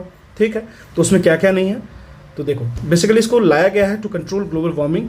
अब देखो सिल्वर बेल्ट सॉल्ट है, उसमें आयरन पाउडर यूज़ करते हैं, जिप्सम यूज़ करते हैं, लेकिन सी वाटर यूज़ नहीं करते हैं। ठीक है, चलिए consider the following agricultural practices, counter budding, relay cropping, zero tillage. ठीक है, in the context of global climate change which of the following above helps in carbon sequestration. Carbon sequestration मतलब carbon को ये सोखेगा, स्टोरेज करेगा, store करेगा। तो कौन सा है, देखो तीनों का तीनों, काउंटर बडिंग होता है, काउंटर बडिंग हो गया, या फिर रिले क्रॉपिंग हो गया, जीरो टिलेज हो गया। तीनों का तीनों करता है, कोई भी मेथड होगा वो हेल्प करेगा for the sequestration of the carbon. ठीक है, ध्यान रखिएगा, क्योंकि यहाँ पे क्या होता है, ऑर्गेनिक मैटर जो रिटेन करता है सॉइल, वो इफेक्टिव वर्क करेगा effectively as a carbon sink, और कार्बन सिक्वेस्ट्रेशन या फिर स्टोरेज के लिए काम करेगा। काउंटर बडिंग की बात करें, ये बहुत ही ज़्यादा एक्सटेंसिवली यूज़ करता है सॉइल और वाटर कंजर्वेशन टेक्निक के लिए, बहुत सारे रेनफेड एरिया में जहाँ पे पानी रुकता नहीं है वहाँ पे। ठीक है, काउंटर बडिंग एक मैकेनिकल मेजर है जो मिनिमाइज करता है सॉइल इरोजन को। रिले क्रॉपिंग का मतलब क्या होता है, न्यू क्रॉप। रिले क्रॉपिंग का सिंपल सा मतलब है एक नया क्रॉप लगाएंगे और फिर उसको मतलब एक क्रॉप पैट लग रहा है, इसको हार्वेस्ट करने से पहले दूसरा लगा देंगे। ठीक है, रिले क्रॉपिंग इसको कहते हैं। मतलब एक को हार्वेस्ट करने से पहले दूसरा लगा दो। ये क्या करेगा, दोनों क्रॉप के लिए नाइट्रोजन प्रोवाइड करेगा, फिर पहला जो क्रॉप लगा है वो उसको शेड प्रोवाइड करेगा। ठीक है, तो एक तरीके से ऐसे बहुत सारी चीज़ें होने से मतलब इससे क्या होता है, जो पहला क्रॉप है वो सपोर्ट कर रहा है, दूसरा भी सपोर्ट कर रहा है। इससे क्या होता है, जो पेस्ट होता है उसको डिस्करेजमेंट मिलता है। ठीक है, तो सॉइल कंजर्वेशन में भी रिले क्रॉपिंग का हेल्प होता है। जीरो टिलेज की बात कर ले, यह भी बेस्ड होता है आपको बेसिकली सॉइल कंजर्वेशन के लिए। अगर हम लोग बात करें तो डिस्टर्बेंसेस ऑफ द सॉइल को कम से कम करना है, वाटर रिटेंशन को बढ़ाना है, न्यूट्रिएंट्स भी खुद पे खुद टॉप सॉइल में मिल जाएगा आपको। जीरो टिलेज की बात करें, कार्बन सिक्वेस्ट्रेशन पोटेंशियल होता है इसमें, क्योंकि इसमें सॉइल ऑर्गेनिक मैटर को स्टोर करता है। सॉइल जो होता है वो क्रॉप फील्ड्स की में वो ऑर्गेनिक मैटर को स्टोर करता है, इसलिए यहाँ पे सिक्वेस्ट्रेशन होता है। ठीक है, अब कह रहा है the climate national framework convention on climate change UNFCCC एक इंटरनेशनल ट्रीटी है। इसको कहाँ पे ड्रॉ किया गया था, तो इसको रियो डे जेनेरो 1992 में किया गया था। ये बहुत इंपॉर्टेंट क्वेश्चन स्टैटिक पोर्शन में। ठीक है, अगर आप PCS दे रहे हो या UPSC तो बहुत ज़्यादा इंपॉर्टेंट है। अब कह रहा है intended nationally determined contribution sometime seen in news. तो ये क्या था, बेसिकली ये कुछ नहीं है, वर्ल्ड एक्शन प्लान था जो डील करेगा क्लाइमेट चेंज से। Intended nationally determined contribution. ठीक है, तो इसको करंट अफेयर के तौर पे भी देख सकते हो। 2015 में COP 21 दिसंबर 2015 में जो हुआ था उसमें इसको लाया गया था। चलिए, अब कह रहा है बच्चा the following statement is incorrect for green climate fund. Green climate fund के लिए क्या इनकरेक्ट है, देखो ग्रीन क्लाइमेट फंड की बात करें, यह फॉर्मली स्टैब्लिश किया गया था 2010 के वक्त में united nation change conference in Mexico. ठीक है, तो 2010 में किया गया था, 2013 में पूछा है, 11 में 12 में ये आया होगा न्यूज़ में, तो इसको आप यूज कर सकते हो। लेकिन हाँ, ग्रीन क्लाइमेट फंड एक इंपॉर्टेंट फैक्टर है, इसको ध्यान रखना होगा। तो United Nation climate change conference जो मेक्सिको में हुआ था, वहाँ पे हुआ था। बेसिकली ये फ्रेमवर्क जो है UNFCCC उसमें ही इसको फंड किया गया था। ठीक है, और जो GCF है, जो ग्रीन क्लाइमेट फंड है, वो बेस्ड है आपको न्यू सोंगडो डिस्ट्रिक्ट जो साउथ एरिया में है वहाँ से। ठीक है, और बेसिकली ये जो है कि क्लाइमेट चेंज जो में फिनांस होगा वो लगभग $100 बिलियन एक ईयर में, ये पहले मतलब इसको किया गया है और आगे और इसको बढ़ाने की बात की जा रही है। ठीक है, बेसिक सा फंड है जो क्लाइमेट चेंज पे काम करेगा, इतना ध्यान रखिएगा। क्लियर है, तो देखिए it was establish in Durban में नहीं किया गया था, साउथ कोरिया में किया गया था, तो ये रॉन्ग हो गया। ग्रीन क्लाइमेट फंड जो है साउथ कोरिया से रिलेटेड है, ये ध्यान रखिएगा। It would support program and policies in developing nation, बिल्कुल करेक्ट है। The developed nation would provide the fund, बिल्कुल करेक्ट है। The fund will start operating from 2014। तो ये जो क्वेश्चन है वैसे ये तो रिपीट नहीं करेगा, लेकिन फिर भी देख लीजिएगा। चलिए, अब कह रहा है which of the following statement regarding green climate fund, same चीज़ है। ठीक है, सेम चीज़ है। ग्रीन क्लाइमेट फंड जो है वो फाउंड किया गया था ऑन द मैकेनिज्म कि वो असिस्ट करेगा डेवलपिंग कंट्रीज को in adaptation and mitigation practices to counter the climate change. ठीक है, जो फंड है वो गवर्न करता है GCF board, green credit fund board के द्वारा। ये जो बोर्ड है उस वक्त अभी रिसेंट में कितने मेंबर होंगे ये देख लीजिएगा। उसका right is intended to assist the, ठीक है बिल्कुल करेक्ट है। It is founded under the aegis of UNEP wrong, OECD wrong, ADB wrong and WPD wrong. World bank के द्वारा नहीं किया गया था, तो हमारा आंसर सिर्फ 1 हो जाएगा। कह रहा which of the following countries is the first country in the world to propose carbon tax for the people to address global warming. कौन सा ऐसा कंट्री है? तो न्यूजीलैंड है। हालांकि आप ऑप्शन में ऑस्ट्रेलिया सोच लीजिएगा क्योंकि ऑस्ट्रेलिया बहुत ज़्यादा इफेक्टेड है कार्बन क्लाइमेट चेंज से, ठीक है।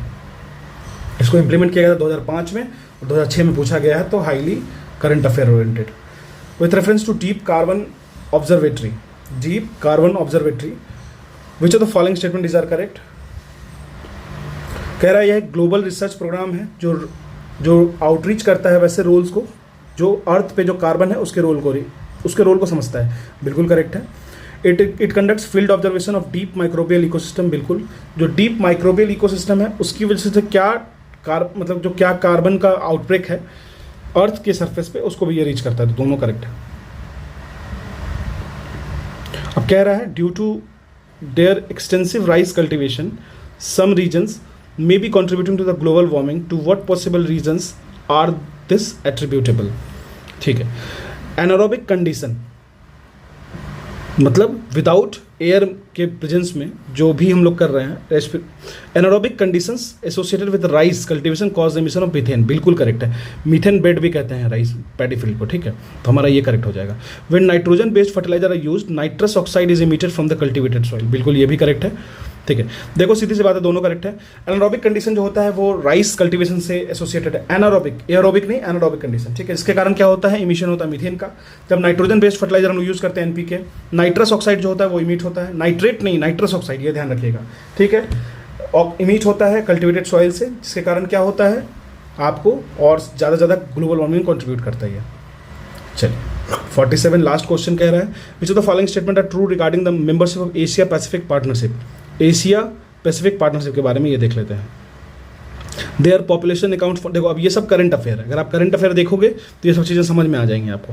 कह रहा है their population account to 45% of total world population. अगर हम लोग बात करें एशिया पैसिफिक पार्टनरशिप की तो ये 41% ऑफ वर्ल्ड टोटल पॉपुलेशन का है, तो काफ़ी ज़्यादा क्लोज बनाया गया, 45 कह दिया गया। तो ये क्वेश्चन थोड़ा सा अगर आप इसको केयरफुली नहीं पढ़ रहे हो या डाटा को नहीं याद रख रहे हो तो नहीं बन पाएगा आपसे एग्जाम में, या फिर एलिमिनेट कर सकते हो। हाँ, एक ये ऑप्शन होता है जहाँ आप एलिमिनेट कर सकते हो, जैसे दे कंज्यूम वर्ल्ड्स 48% एनर्जी, ठीक है। They contribute nearly 48% of world green house gases, they intended to support by Kyoto protocol, ठीक है। Asia Pacific partner was intended to support the Kyoto protocol. तो हमारा 2, 3 और 4 हो जाएगा। अब इसको एक फैक्ट शीट बना के रख लीजिएगा और लिख लीजिएगा अगर हो पाए तो, जिससे आपको याद हो जाएगा। जो पॉपुलेशन है एशिया पैसिफिक पार्टनरशिप कंट्री का वो 41% है टोटल वर्ल्ड के पॉपुलेशन का। वो कंज्यूम करते हैं टोटल 48% ऑफ द एनर्जी और कंट्रीब्यूट करते हैं nearly 48% of world green house gases, ठीक है। और ये सपोर्ट करेंगे क्योटो प्रोटोकॉल को। बहुत सारे कुछ कंट्रीज हैं जो रेटिफाई नहीं किए हैं लेकिन करेंगी। अब एक चीज़ समझ लीजिए, ऐसे अगर करंट अफेयर आपको, अगर ऐसे क्वेश्चन करेक्ट करने हैं तो आपको विजन IAS मंथली मैगजीन पढ़ना पड़ेगा, ठीक है, अगर आपके एग्जाम में ऐसा पूछ रहा है तो। चलिए, this is all about this chapter. अगर आगे चैप्टर पढ़ना है तो शेयर कीजिए मल्टीपल, जल्दी 30 के होगा, मैं बायो पर करा दूंगा और साथ में ही ये कंटिन्यूएशन अभी रहेगा और इसको पूरा ख़त्म करेंगे।